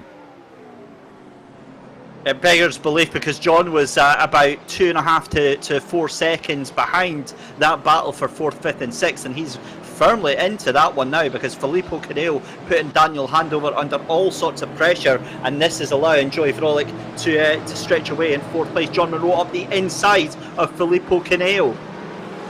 Not really, because there's just been a change and Caneo's back in front of Monroe again. So I think it's going to be very interesting how things change as we go into 44 minutes and 20 seconds still left to go here as, Kanea brushes with the wall there slightly. Monroe's got past, and here's Kokoszewski close to capitalising there. So the 18 BMW having a bit of a moment off track, and the 88 Luna Racing BMW of Adam Kokoszewski closing up on the Italian thus far. Just watching the pit lane there, Daniel handover into the pits on lap 16 out of 60. So 16 minutes out of 60 minutes. Yeah, there's been a penalty. It looks like there might have been a penalty issued. I'll wait for race control to just confirm that with me momentarily. So it looks like an automatic penalty issued for Daniel handover for track limits excess here at Zandvoort. As a little bit sideways goes Kokoszewski. Through Hugenholtz. There is our leader, I believe. That is isn't our leader, because obviously there has been a change, so big time. Now what has happened to Daniel Brewer? That is my biggest question here. Daniel Brewer, what has happened to him? He's down to P4. So what's happened there? That's very, very interesting. I don't know if we might be able to get a replay of that in due course, but just over 180 seconds to go until the pit stop window opens. Okay, so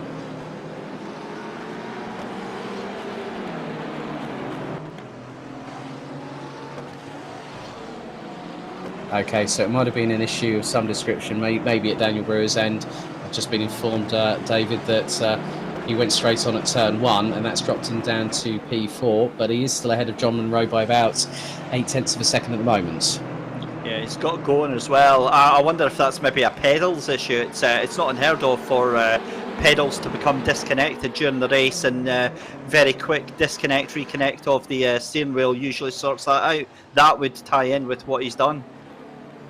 Okay, so Martin Buchan leads the way in the SYNETIQ BMW series by a race here at Zandvoort by just 0.8 of a second. I mean, Christian Kelly and Dean Martin now having an opportunity to really show what they're capable of in these cars, but Louis Stewart doing an absolutely fantastic job in P4 at the moment. He's only 25.7 seconds off of Martin Buchan, but even though the young 16-year-old, he's done a great job so far. Yeah, he certainly has, and it must be so frustrating coming into to the race. You know how much practice these guys put in, Alex. So it's wonderful to see that frustration of a technical issue being resolved. And 18 minutes in, it's looking really, really good for Louis. And it's all about the points at the end of the day. Some good, solid points in that BMW. Right. Okay. Here's a replay. This is what happens. Right. Okay. Just gone on board with Daniel Brewer, and yeah, there's an issue there. That is not going well, and he's gone to the inside at Tarzan, and now has managed to start going. So Richards got past, Butcher got past, there's Joey Follock on the outside, and now you can just see by the rev limiter on the dash display on the BMW internally, and look how close he is now. He's caught up with Follock very, very quickly. So the Dutch driver on home soil is going to have a fight on his hands here at Circuit Zandvoort. Yeah, just looking down the list there, we've got our second retirement of the evening. Aidan Brow has pulled out of the race there as Brewer makes a move up the inside of turn 1 there, and Vrolik just slides out to the side. I think a little bit too much speed there, and Vrolik's going to have the inside line, but that means that it's going to be Daniel Brewer up there as well. So we've got a car off. That's one of the Team Texaco Racing ones. Is that Freddie Hunt? It is. Freddie Hunt facing the wrong way, gets going again, but that could have been a bit of an interesting moment for Daniel Brewer and Joey Vrolik to encounter. And we've just had a DNF in our SYNETIQ BMW Series crowd. Unfortunately, Ben Hetherington has DNF'd on what is effectively lap number 10 in the BMWs. So we're now down to effectively 20 out of the 25 cars that were due to race. Here is Freddie Hunt, and that is ahead of Matt Richards in the 44 McLaren from Sancho Simsport, and he's just gone into the corner. I think tried to go out of the corner quite vicariously, and then the back end steps out on the Aston Martin and nigh on into the racing line, but a bit of a good save there from Freddie. Yeah, very, very nice save, and it could have been so much worse, but back with this battle for 3rd, 4th, 5th, 6th. We see Daniel Brewer now starting to stretch away from that group behind him, as we see Joey Frolic now coming under real pressure from John Munro in that Marlow Watch Company Aston Martin. And this is a nice little battle. It's all about consistency, Alex. Yeah, just keeping an eye on the lap times at the moment. Matt Richards running the 1:53.8. Chris Butcher is trying to catch, as there is Filippo Caneo sort of doing the old, hi, can you see me? And I'm sure that John Munro can see him in his mirrors in the 33 Marlow Watch Company Racing Aston Martin. These two are embroiled in this battle for what is effectively fifth position, as the window for pit stops has been open now for just over a minute and 15 seconds. We will close the pit stop open window with 20 minutes to go, and in just 8 minutes and 40 seconds time, you can start casting your votes for driver of the day, the DAF driver of the day, who will get a goodie bag filled with collectibles and merchandise. And if it goes to a tie, both myself and David Christie will have the casting votes. Voting opens with half an hour left on the clock remaining, and we'll close the entry books for voting with 5 minutes to go until the checkered flag. But meanwhile, great battle here. It's just 3.5 tenths of a second between John Munro and Filippo Caneo for P5 and P6 respectively. I've just got my eyes a little further down the field on the BMW battle right now. A fantastic fight going on between Martin Buchan and Christian Kelly. Every single time that Martin Buchan just starts to stretch his legs and eke out a little bit of a gap, Christian Kelly outbreaks the car in front of him and brings that gap right down. So brilliant battle, and see Dave Martin just about 2 seconds behind that gap as well. This is exactly what I thought we were going to see from the SYNETIQ BMWs, and they have not failed to deliver. Yeah, I think Dave Martin looks a bit stronger, as I think that was Max Spooner just overtaking there on ride the Freddie Hunt in the Team Texaco Aston Martin. As down on the bottom right hand corner, you can just see of your screens at home, you can just see how quickly Filippo Caneo brakes and closes up to John Munro in the 33 Aston Martin. But I must be honest, Martin Buchan is being kept very honest. Oh, a bit of a mistake from the 35 there, as I say that. And Christian Kelly just looking really, really foreboding there, just behind the brightly pink-coloured number 35 BMW Club Sport. Well, we saw in one of the other championships where we see the BMWs in action, they're not the best at tyre management, and I do wonder if we're going to see the tyres becoming an issue through the session here. That certainly seems to be the problem here. Martin Buchan under all that pressure, and he's just too keen, too early to get back on the power, and that's what's sending the car sideways. Yeah, it's not easy. I mean, especially with the tyre degradation, you've got a hot track, you've got dry conditions. The asphalt's fairly new here at the 2020 variation of Circuit Zandvoort. As Louis Stewart having one thrown around the outside of him as he manages to get out of the way of Filippo Caneo here at Zandvoort. But yeah, I mean, we're 36 minutes to go approximately, and Matt Richards leading the way in the number 44 McLaren, ahead of Chris Butcher and Dan Brewer, rounding out an IMB Vodbull Racing 2-3. Joey Frolic, the sole Drillers Esports McLaren in the 22, is fourth ahead of John Munro, Filippo Caneo, Adam Kokoszewski, Ed Sibbald, Bobby Trundley up to P9 now, with Daniel Handover trying to recover from what is 10th on the road at the moment. Having a look at the timing screens is incredibly interesting right now. That gap between Daniel Brewer and Joey Frolic was up to about 1.5 seconds, 1.6 seconds. It's now down to 1.2 seconds, and I just want to see how this pans out. I want to see if Joey Frolic and John Munro are actually catching on Daniel Brewer for that third place. Yeah, they're not that far adrift as probably what a lot of people might think, but got a yellow in sector 1 now, as we are 5 minutes and 10 seconds away from half distance in terms of time here at Circuit Park Zandvoort. Oh, Daniel Handover has a huge moment in P10, and he's off into the back of the barriers there. The car recovers through the gravel trap, but that was a big slide there, and he's going to have some severe damage on the back of that car, is Daniel Handover. So obviously some drivers opting to go, I think, a little bit longer into the pit window. Here's the replay, and he's trying to go past, and that is Bobby Trundley, and the back end just steps out. Oh, he's trying to catch the slide there, and oh, this is not going to end well, is it? He manages to keep it doing an opposite log at Stig Blomqvist.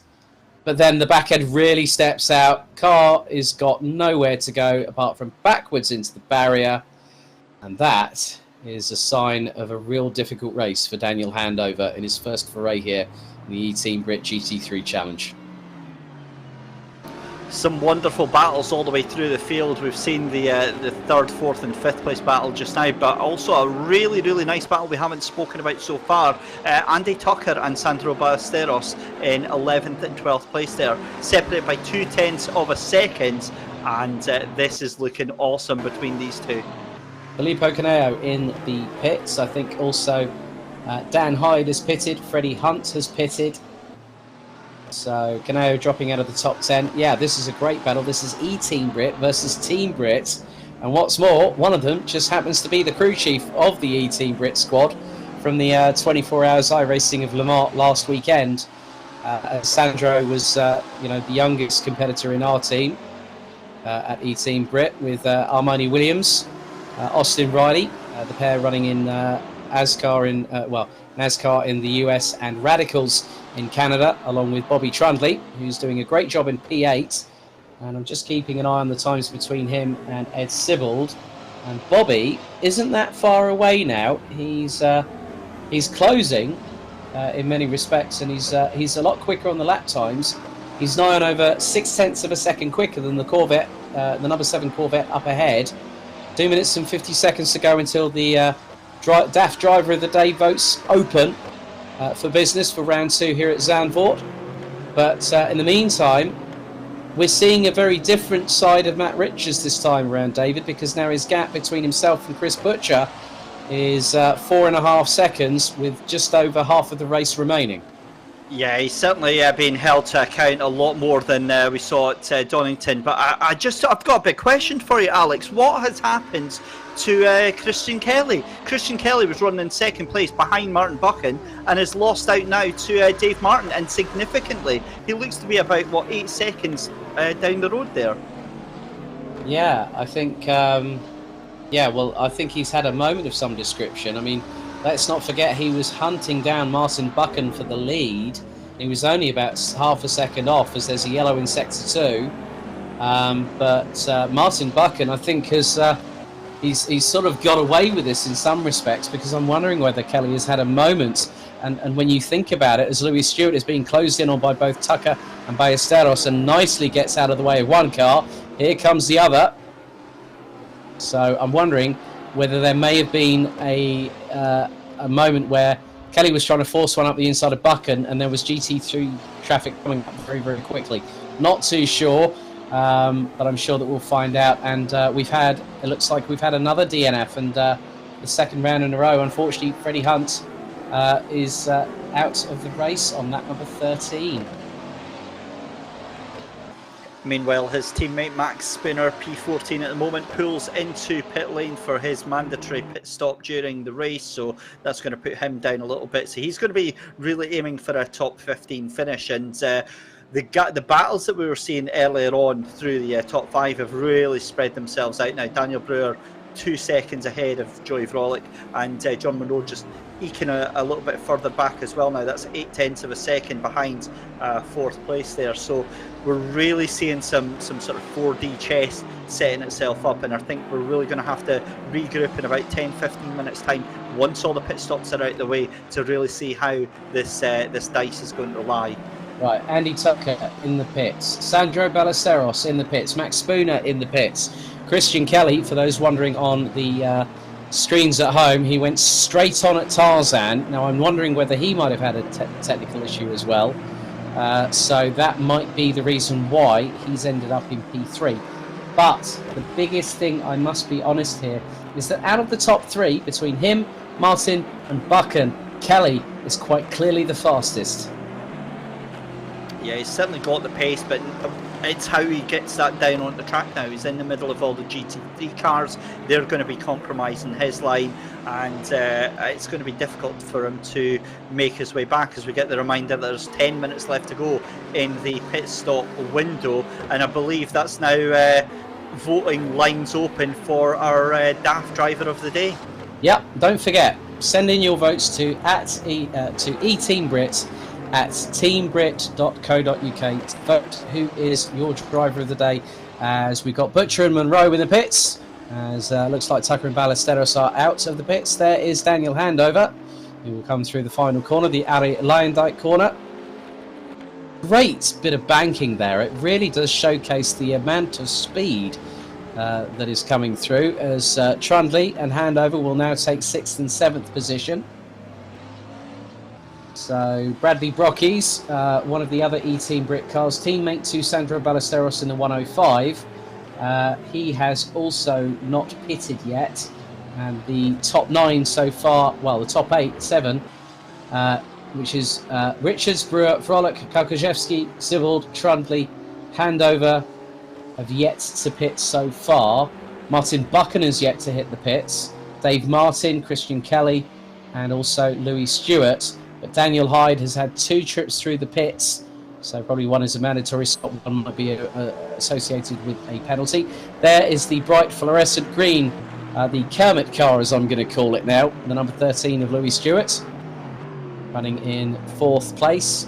So he's the last of the BMW Club Sport drivers here at Circuit Zandvoort. One of the cars coming up close to him, that is one of the Cadan Casual Apex vehicles just behind.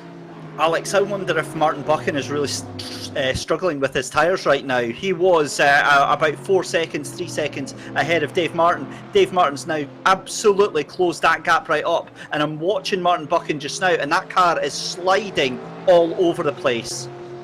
As you say that, we've had Joe Follock and Matt Richards jump into the pit, so I would think with the way that the tyres are going off for Martin Buchan, this is going to allow Dave Martin and Christian Kelly an opportunity that they probably thought might not have seen coming in the current situation of things, as the camera on the banking just shaking violently, even with the BMW M2 Club Sports coming past. Just a glorious sight here. So at the moment, so Richards will exit out of the pits, lower part of the top 10. Joe Follock has dropped down from P3 to P10 as a result of that. So drivers have to spend a minimum of 30 seconds in the pit lane. They have to change all 4 tyres here. So we have 19 cars still circulating here at Circuit Park Zandvoort. Daniel Brewer leading the way by 9.5 seconds ahead of Poland's Adam Kalkaszewski. Sivold in 3rd, Bobby Trundley yet to pit, as looks like one of the IMB Vodbull racing cars is making their way through traffic. And here is one of the, now I'm just looking at the car numbers, that is Andy Tucker up the inside of Sandro Ballesteros, and that is for P12 on the road. So great little battle between the crew chief, as, oh, now that was a little bit cheeky from Matt Richards there. A little bit of Martin, please get out of the way. Louis Stewart has been the first BMW Club Sport, M2 Club Sport to pit, with 26 minutes remaining on the clock. So ladies and gentlemen, you have just 21 minutes remaining to cast your DAF Driver of the Day vote. Please email eTeamBrit at teambrit.co.uk. So Brewer, Kalkaszewski and Handover all now in the pits, in 3rd, 4th and 5th respectively. Here's Ed Sibold coming through Hugenholtz in the number 7 Cadan Casual Apex Callaway Corvette C7R GT3. Lovely to see that car on our grid, a sort of their variation of the sort of the stars and stripes, if you will, David. Yeah, it looks absolutely resplendent in this virtual sunshine here in Holland. A wonderful, wonderful evening by Christian Kelly in the BMWs. He's the second one of the BMWs to head into the pits. That means that Martin Buchan is going to try and stay out as John Monroe heads up the inside to put him 2 laps down as well. And yeah, this is starting to get very interesting, because that gap now between Chris Butcher and Matt Richards now just down to 3.8 seconds. Right, big development I've just noticed. Daniel Brewer is shown as a DNF on our screens. So looks like our first DAF Driver of the Day vote might be casted. Make that 2 of them. Make that, yes. We've had 2 of them come in. So at the end of, so 5 minutes to go on before the checkered flag, we've got 2 votes for driver of the day. There's confirmation, Alex. Daniel Brewer is a DNF, so he is disconnected, so we don't know what's actually happened to him. But that is big news, because he was on for a podium. Well, also the fact is that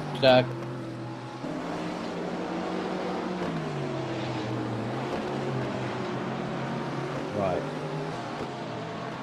So yeah, just getting just getting some news from Race Control Reference with regards to Daniel Brewer. It looks like he might have been short on fuel. Couldn't move into the pit box, and apparently has had an incident with one of the BMWs in the pit lane. So whether it was the SYNETIQ BMWs, I'm not too sure. Martin Buchan now pits, so Dave Martin from No Nonsense Racing becomes your leader with just 23 minutes and 35 seconds to go here at Circuit Park Zandvoort. Ed Sibbald in the number 7 Corvette leads Bobby Trunby in the 23 McLaren from Team Brit by just over 11 seconds, with Chris Butcher, the sole IMB VOD Bull Racing BMW M6 GT3 rounding up the top 3 at the moment. He was our winner first time out at Donington Park just a week ago, with Matt Richards, Filippo Caneo, John Monroe, Adam Kokaszewski, Joey Follock, Daniel Handover and Andy Tucker rounding out the top 10 in GT3. 24 minutes left to go in round 2, and what a treat we've been gifted tonight, Alex. This has been a wonderful race. We've not had the high drama and the incidents that we had at Donington Park. What we've had is just unadulterated racing. That's very much the case, as Ed Sibbald will now pit in the number 7 Callaway Corvette C7R GT3.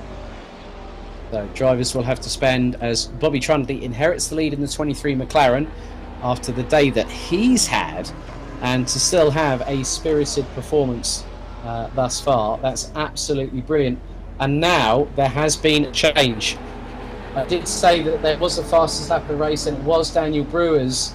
It's now Chris Butcher's. So Chris Butcher has got the fastest lap of the race so far on a 1 minute 33.190. Ed Sibbald now has served over 30 seconds in the pit garage, so he will now exit the pit lane, as it looks like Dave Martin has now come into the pits from the lead, so he will have an opportunity to fight with Martin Buchan and Christian Kelly, David, because now the gap between those two is less than 5 seconds as Ed Sibbald goes up the inside of teammate Daniel Hyde. Yeah, just watching how this is going to progress, because as I said, Martin Buchan's still really trying to soldier on with that car.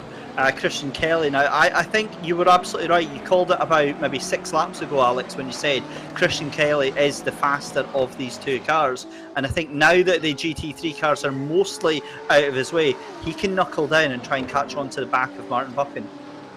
And here comes one car into the pits. Who is this? Let's just find out very shortly. It's Bobby Trunby in the 23. So that means that Chris Butcher will now inherit the lead ahead of Matt Richards. So in many respects, I feel really sorry for Dan Brewer, because obviously he had pole position, he had the fastest lap of the race, but now it's back with his teammates. And in some respects, you look at the dynamic. If Chris Butcher wins again, that's another bottle of Copperfield London Dry Gin on the way to him in Leeds, but it will put him in a very good position, because he'll have 36 points in addition to the 35 he currently has from round 1, and that will keep him in the lead of the championship with 71 points to his credit. Oh, now that was very close between now that's a bit of Knight Rider style there from Christian Kelly, having just been overtaken by Butcher, but Richards has been on an absolute binge of speed in the McLaren, and he's closing on the 65 BMW, and they are separated by just 2.5 seconds. Pit stop, and the pit stop window was closed around 10 seconds ago. All drivers have made their mandatory minimum 30-second pit stop. So ladies and gentlemen, you have just 15 minutes, or just under 15 minutes, until we hit the 5 minutes to go mark to put in your votes for DAF Driver of the Day. please email us at eteambrit@teambrit.co.uk as soon as you can, because we have a tie at the moment in the votes. Just having a look up at P3 and P4, the battle between these two, and John Munro slightly caught out by Dave Martin having to go around the outside of the corner there, but at one point, about half a lap ago, they were split by just, I think it was about 8/10 of a second to 800ths of a second to 1/10 of a second. John Munro really charging, but one man also caught out, Alex, by the pit stops. Joey Vrolik, he was up into third place, and now he's all the way down into sixth. That's a bit of a development there, and it's on his home soil as well. So in many respects, he needs to start fighting back from that, and he's got a bit of a mountain to climb. He's got over 12 seconds between himself and the 88 of Adam Kokoszewski from Poland in the Lunar Racing BMW M6. So it's not going to be easy, but there is still time for him to make up that gap. I mean, we've seen Joey Vrolik last time out at Donington Park. He made up some great strides throughout the race. The race for the lead is slightly changing as well. Chris Butcher was 2.5 seconds ahead of Matt Richards in second place. That gap now down to 1.7 seconds, and I wonder if it's just these different tyres just taking a little bit longer to warm up and get up to temperature here, because he seems a little bit skittish in that BMW in the lead there, and I'll be interested to see how that's going to develop over the next 19 minutes. Yeah, very much the case, as now we have John Munro battling away for the final step on the rostrum. So it's a bit of war between Italy and Scotland for the third place. So the Marlow Watch Company Racing, Aston Martin of John Munro, hot on the heels of Energy Racing Team's number 18 Italian hotshot, that is Filippo Caneo, separated by just over 0.3 of a second.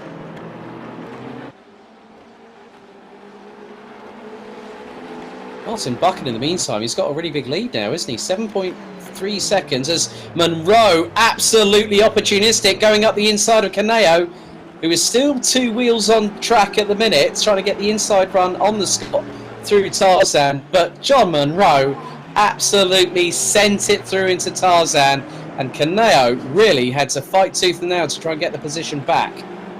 This is what we were talking about pre-race. I mean, the talent that young lad has got behind the wheel of that Marlow Watch Company car is just sensational. It's otherworldly, and you've used the word quite a few times tonight, unhuman, and that's the only real way that I can describe his driving talent behind the wheel.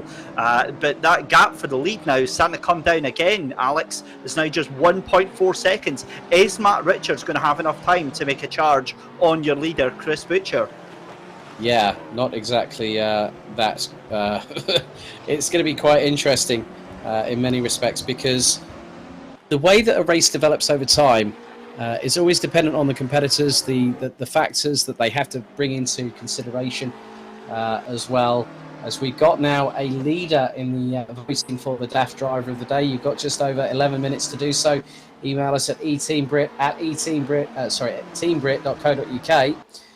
Matt Richards has really been pushing that McLaren very, very quickly indeed, and he's just gone nearly a quarter of a second faster than Chris Butcher on that particular lap alone, and 16 minutes on the clock remaining, David. It is still plenty to play for, and already John Munro has started to gap Filippo Caneo, having got through for P3.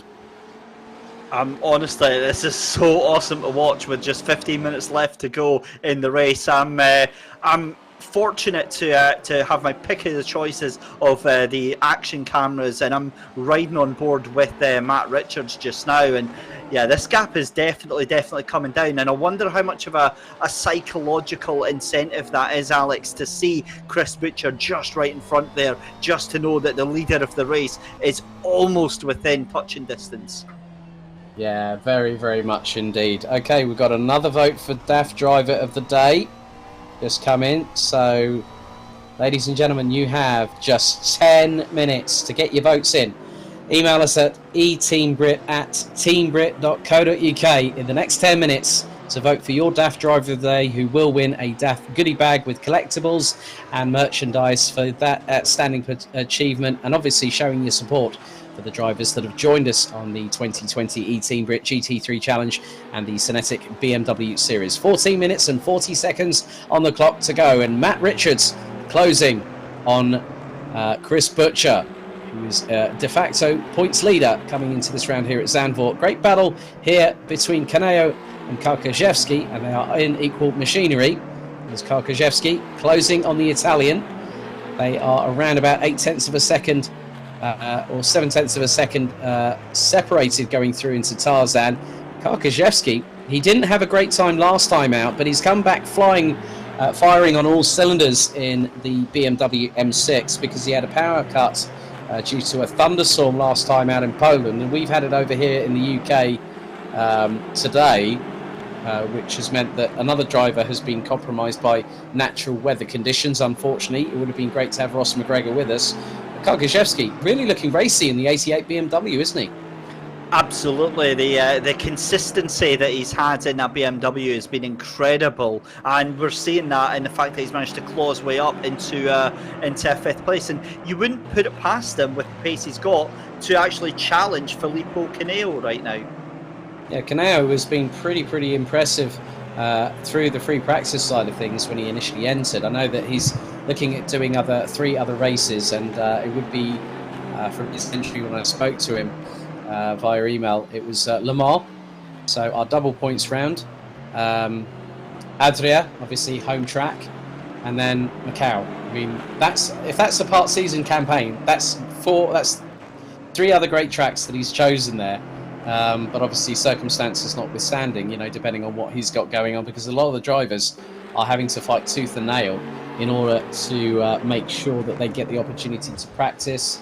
So at the moment, the running order from start to finish is Chris Butcher leading by 2 seconds, as we've got another vote coming for DAF Driver of the Day ahead of so John Monroe provisionally rounding out the rostrum at the moment, ahead of Filippo Caneo and Adam Karkaszewski, who you see both on your screen, battling over 4th place. Joe Frolic on home soil in 6th place ahead of Ed Sibbald, Daniel Handover, Bobby Trundley in P9, and Andy Tucker from Team Brit rounding out the top 10. Then it's the eTeam BRIT duo of Brad Brockies behind Sandro Ballesteros in 12th and 11th respectively, ahead of Max Spooner, Daniel Hyde, with Martin Buchan leading the way in the SYNETIQ BMW Series lineup, ahead of Christian Kelly, Dave Martin and Louis Stewart.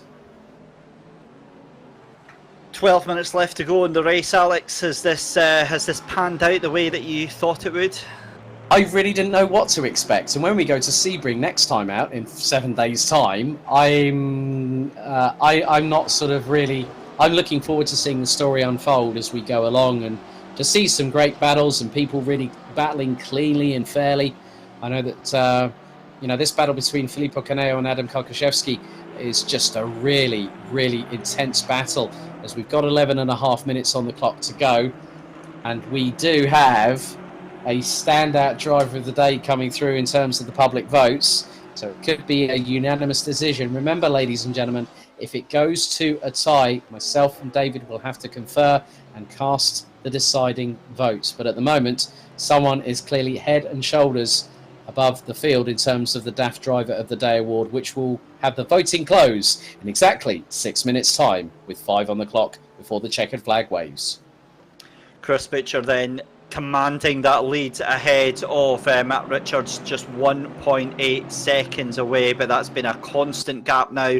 It's not really come down anything at all, and Martin Buchan looking very comfortable in the lead of the SYNETIQ BMWs, ahead of Christian Kelly and Dave Martin. They've been an absolute revelation tonight. Really enjoyed watching them. John Monroe just starting to stretch away from Filippo Caneo. We've had our eyes set on this for about the last 5 laps, but it's a thrilling battle between Filippo Caneo and Adam Karkaszewski for 4th and 5th place. But further down the order as well, Edward Sibbald didn't have the greatest of qualifying, and now finds himself up into P7, so that's a fantastic drive for him.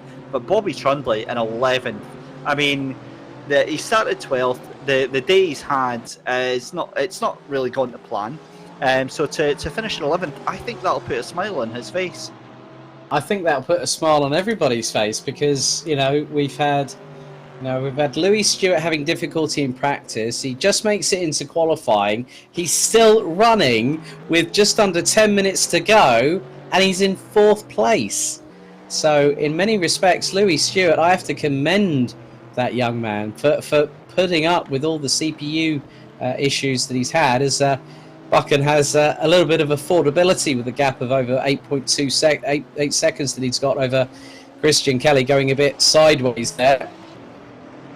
As again, Kołkoszewski looking rather menacing on the back bumper of Filippo Caneo as they go down the hill into what will be very much a very interesting dynamic here as they go through Schivlach after the Rob Slaughtermacher bocht, and then through into what will be effectively Masters. Right, okay, and we've had another driver nominated. So 4 drivers nominated so far. You have 3 minutes and 45 seconds to get your votes in for DAF Driver of the Day. 9 minutes left to go, Alex, and Matt Richards closing the gap slightly. Chris Butcher was slightly compromised by Sandro Ballesteros trying to navigate through the gap there, and this is going to be the rising problem for these leaders, is that they're coming through GT3 cars who are not that far off their own pace. Well, the votes coming in, ladies and gentlemen, you've got 3 minutes and 15 seconds to come through with your votes for DAF Driver of the Day, and there is a unanimous leader, but the lead is quickly being truncated. I can't tell you how many votes, how many drivers have been voted for, and how many votes in terms of percentages have been given. But it's coming through, respectively, that one driver is ahead of everybody. Oh, now, I'm really wondering whether that was a turn-in by Caneo. But the thing is that Kołkoszewski didn't get an advantage from that at all, because I'm wondering if Caneo might have had a little bit of a turn-in. Kołkoszewski's been unsighted, and the left front has touched the right rear of the respective BMWs, and Caneo, I think, has gotten away with that one. Alex, there's a huge development in the battle for the lead. Matt Richards now just 0.7 of a second off of Chris Butcher, but again because of these this lap traffic. So with just 7 minutes left to go, this is going to be a last gasp chance for Matt Richards. Yeah, he's got to be very careful, because remember what happened last time at Donington Park, getting past Ryan Elliott. He threw himself his own curveball, and Chris Butcher was able to capitalise. But Butcher is responding, as there they are. There are the 2 leaders, and they're going to come up to, I think that is Christian Kelly in orange number 14 BMW M2 Club Sport, coming through the Ali Leyendijk bocht down the start-finish straight. This is going to be quite easy for Butcher to negotiate, because he's got a really good toe there. Richards is going to have to wait, I think, pretty much. If he can't really he can't sit back for too long, but he's just got to make sure that the gap goes through, as Kołkoszewski past Caneo through the final corner into P4 with 6 minutes and 25 on the clock. Ladies and gentlemen, you've got less than 90 seconds. Get your votes in for the driver of the day, the DAF driver of the day, which will be announced before we interview our top 3 in GT3 and our winner in the SYNETIQ BMW series after the time has expired here at Circuit Zandvoort. But Chris Butcher has got away from Matt Richards. So Richards, I think, in his hesitation or not having the opportunity to get past Christian Kelly quicker through Tarzan than he would have liked. And again, another vote coming through. Oh, it's getting close for DAF Driver of the Day. 45 seconds. And it could be a non-conferral requirement for me and David not to have to decide who will be Driver of the Day. But there are multiple votes in. Here's Sandro Ballesteros. This is his best finish so far. The 13-year-old from Rochdale, who's done a fantastic job in the number 19 McLaren 720 SGT3.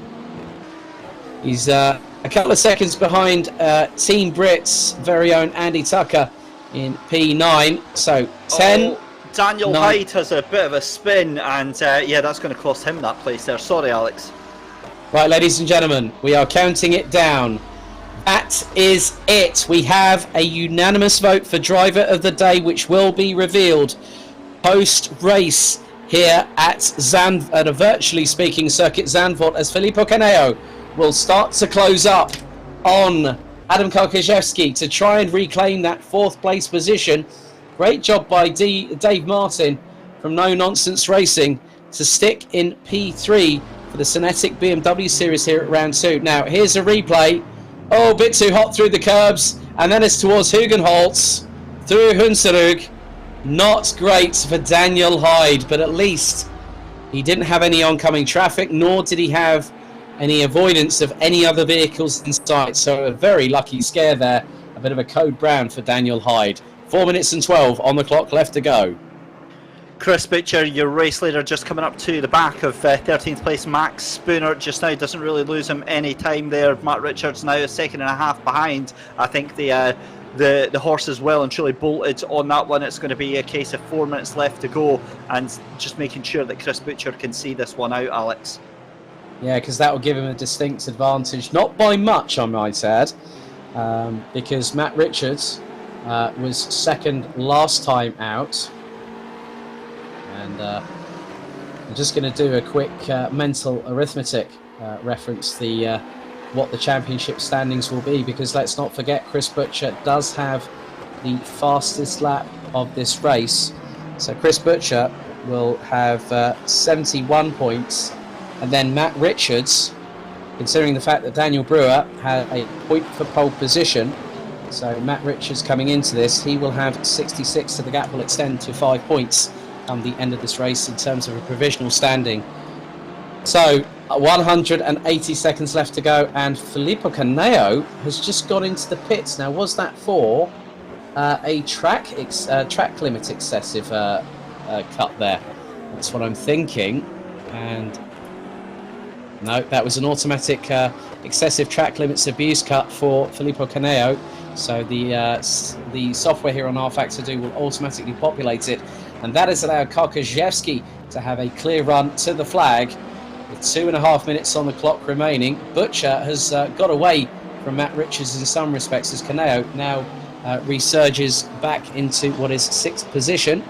Max Spooner still on the circuit at the moment, currently running in P13, so he will be the top scoring team for Team Texaco.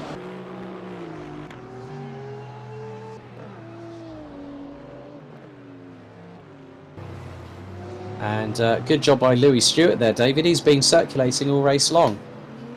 Yeah, he's kept himself to himself. He's obviously had his own issues with the setup that he's got, but all in all, some valuable championship points for Louis Stewart there. Yeah, as we are fast running out of time here. It's really interesting how 60 minutes, including not including the restarts that we had earlier on today, as Louis Stewart now having that opportunity to get some points on the board, and he's done a really good job. So less than 90 seconds to go. Chris Butcher still leads GT3 ahead of Matt Richards. Daniel Handover recovering to what is 8th position at the dying stages of this race. So at the moment, the 65 is now coming through the far side of the circuit here. And I think very shortly, when they come through the Arie Luyendyk bocht for what is going to be the penultimate time, both Butcher and Richards will be within eyeball distance of each other as they cross the start-finish line. So they're now heading their way down to the Hans Ernst S's. Turns 10 and 11, taking around about second gear, anywhere between 80 to 90 kilometers an hour. Might be a little bit quicker with the pace these guys have been showing. Through Kumo, and then through into the Arie Luyendyk bocht.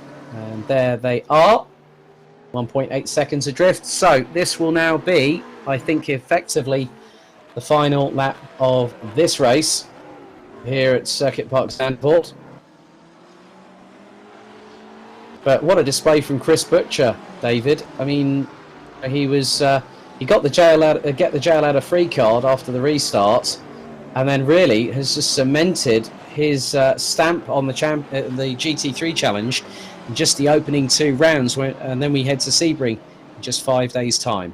He certainly has, but I'm not sure this is over just yet. There's a little bit of hair standing up on the back of my hands here because Chris Butcher, when you're watching him throw that BMW around, he does seem to have a lot of oversteer right now, and that car is sliding quite considerably. And I think Matt Richards, that gap is now down to 1.2 seconds. So I wonder if Butcher is just overdriving that car a little. But is it too little too late for Matt Richards? Well, as they say, David, never say never. But Richards might have to decide to go for the long run. As they say, it's a marathon, not a sprint, and you're going for a title. And I think in many respects, the pair of them are probably doing the right thing, just keeping it nice and clean, not making any undue mistakes or giving themselves an issue where they're going to have to fight back at the next round in North America in just a week's time. As through Kumo and now into the Ari Leyendijk bocht comes the number 65 of IMB Vodball Racing's Chris Butcher. And he takes the checkered flag. 2 for 2 here. 1 at Donington Park. Now 1 at Zandvoort with Matt Richards finishing in second position. And in around about 20 seconds time, we will see our third place driver on the rostrum, Marlow Watch Company Racing's very own number 33 of Glaswegian, John Munro. And that's been a stellar drive from him. Joey Frolic will end up in P4 ahead of Adam Konkaszewski, who also got an automatic stop-go penalty for track limits abuse. Filippo Caneo will round out the top 6 ahead of Ed Sibbald, who's had a good drive. But here we go. I'll let you call this one, David, as I called Chris Butcher to the flag. Thank you very much. So let's see them coming through the final couple of corners just now. As the rest of them make their way through, we're waiting on Christian Kelly down in 16th place. He comes across the line. Martin Buchan takes the SYNETIQ BMWs in 15th. Dave Martin is going to finish in 17th place. And Louis Stewart, a very, very spirited drive in 18th there, just in front of a gaggle of GT3 cars. So a wonderful, wonderful race that we've just been treated here to at the virtual Circuit Zandvoort, the brand new 2020 layout, and a wonderful, wonderful race. Congratulations to all 18 finishers, and a big heartfelt commiserations to Daniel Brewer, Freddie Hunt, Ben Hetherington, Aidan Brow and Mark Lanau, who retire from the race. Wow, so many different points to talk about. I did not see Joey Frolic getting 4th place after the pit stops there. I thought he was going to be relegated to about 6th or 7th place there. John Munro getting a podium there. Fantastic, fantastic podium for John Munro. But what a battle between Chris Butcher and Matt Richards as they head off into pit lane. We'll hear from them very, very shortly with Alex Goldschmidt talking through the podiums. We'll also hear from, hopefully we'll hear from Martin Buchan and potentially Christian Kelly and Dave Martin as well. Daniel Handover recovering after his midpoint spin and 3-point entry into the barriers to get a really respectable 8th place. So great to see that. And Sandro Ballesteros into 10th place. It's a 9-10 for eTeam BRIT and Team BRIT drivers, Andy Tucker and Sandro Ballesteros. So brilliant, brilliant race tonight. And very shortly we should have Alex back with some of the drivers. And more importantly, we'll hear from the DAF driver of the day.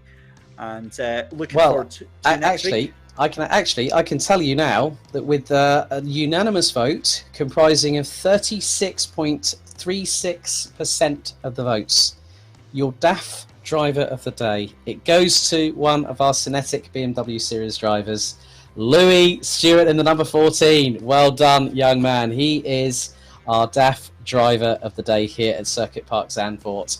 The votes started flooding in. We also had the likes of John Munro, and we'll wait to see if we can get Louis Stewart in as well.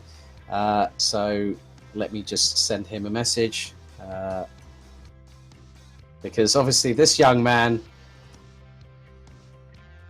will need to come and speak to us, but I think very, very shortly we will now go through to some of our competitors. does include Well our... done. Firstly, we'll go to our winner of round 2. Looks like a second bottle of Copperfield London Dry Gin is heading in the direction of Chris Butcher. Congratulations, Chris. Well done on a great drive.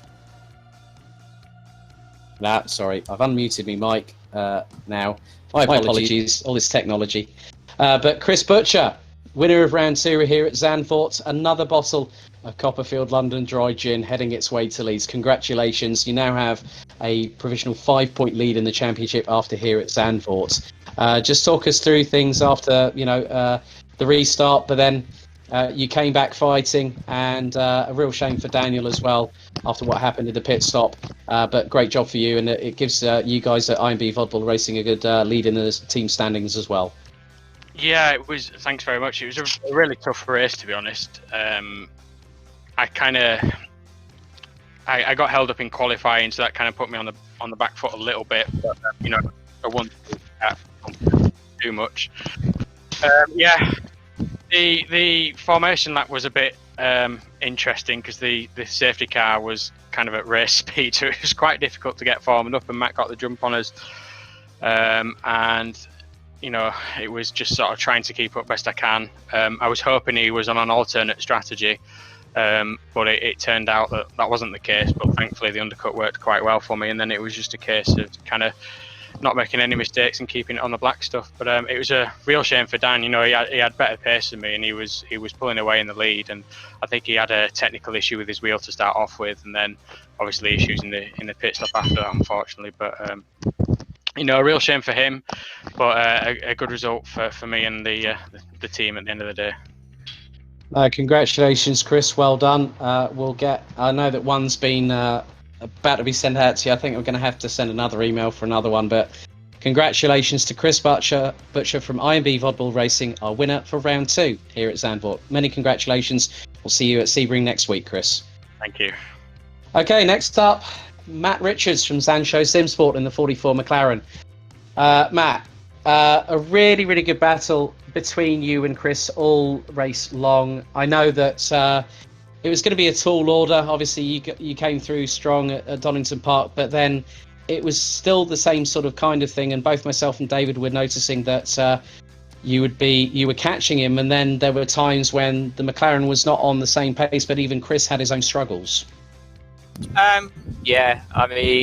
Around this track we had a little bit of a disadvantage, I'd say, anyway, just because the type of corners that this track has, the BMW just suits those corners better. You could see it through sector 2 that the M6 was just easier through there.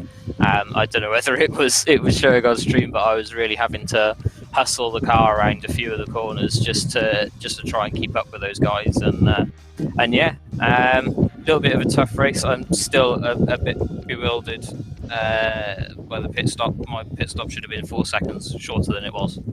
I practiced it in practice, same conditions, same fuel load, putting the same fuel load in, 31 seconds, race 36.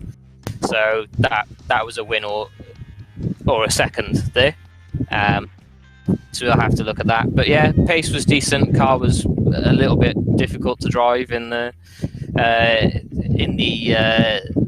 dirty air. The car's in front, but what can you do? We'll see what we can do next time. Sebring should suit us well. So many congratulations on a second place finish for the second race in a row, Matt. We look forward to seeing you at Sebring next Friday. Thank you very much. Cheers. Okay, next up we head to our final driver on the rostrum, and it is a debut podium for the Marlow Watch Company Racing Team with Glasgow's very own Mr. John Munro in the 33. John, brilliant race from yourself, some great overtakes, and also when you did that fantastic move up the inside through Tarzan on Filippo Caneo for P3, which would eventually become your position. A bit of a shame that you didn't have Ross with you, obviously, with the power outage and everything, but a really good race, and good to see that the Aston really showing its credence around here at Zandvoort. Yeah, I think that, first of all, obviously gutted for Ross to not be able to take part, because I think that's a real shame.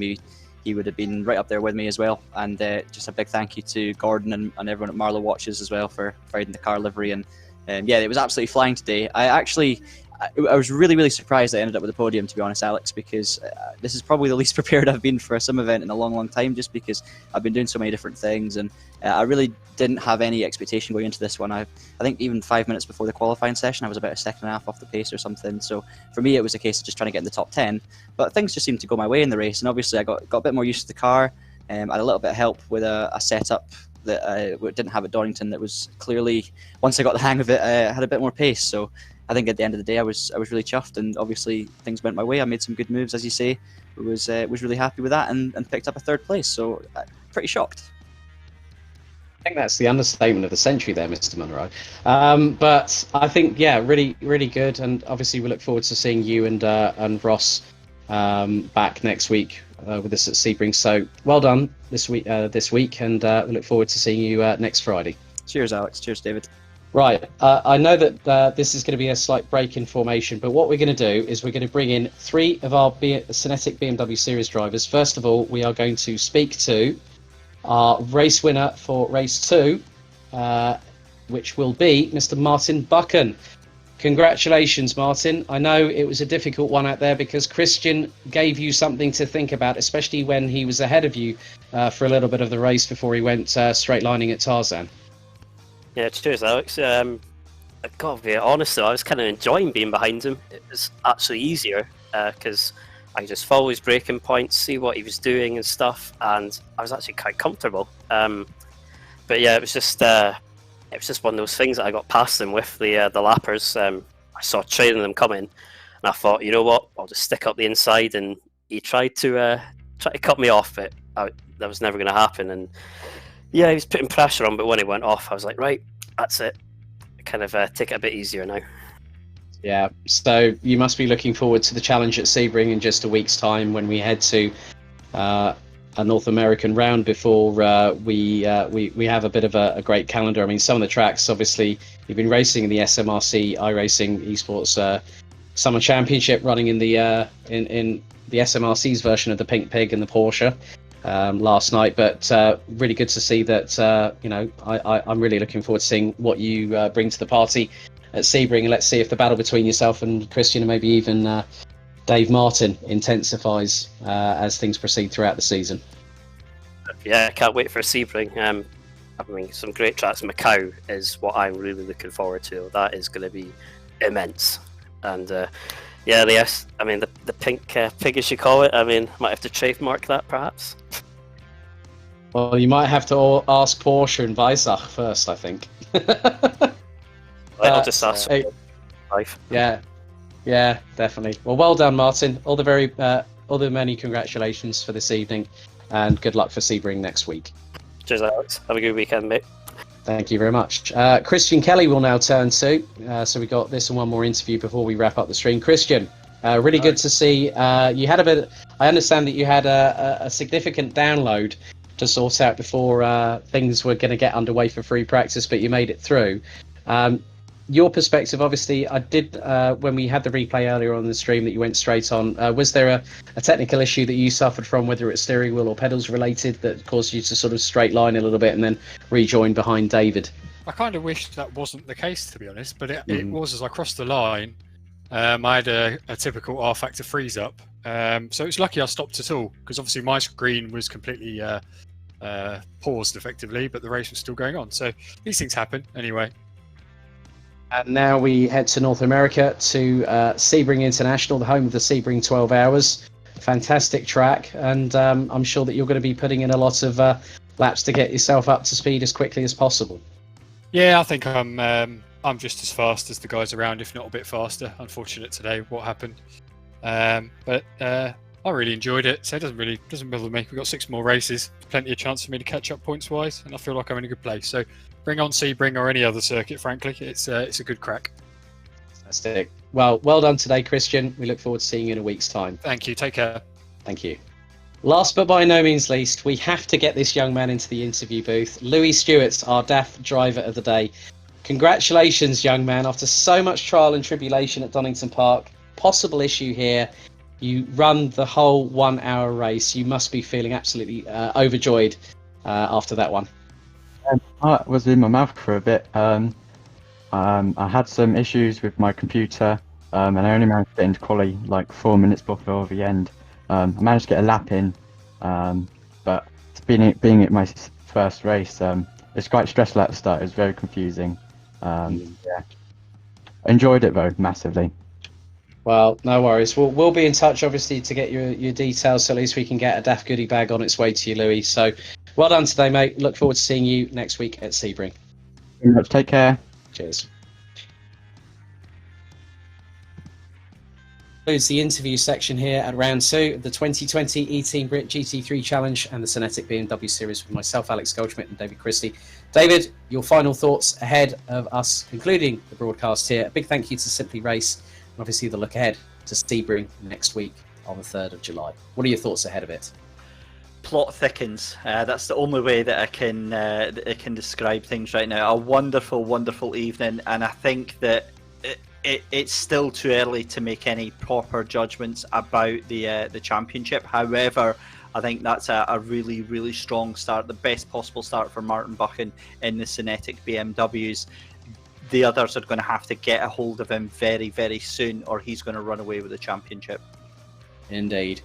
So on behalf of myself, Alex Goldschmidt and David Christie, your official eTeam BRIT GT3 Challenge and SYNETIQ BMW Series commentators, it's goodbye from the virtual Circuit Zandvoort, and we'll see you in just 7 days' time at Sebring International when round 3 kicks off in big style over in the stateside countryside. Thank you for watching.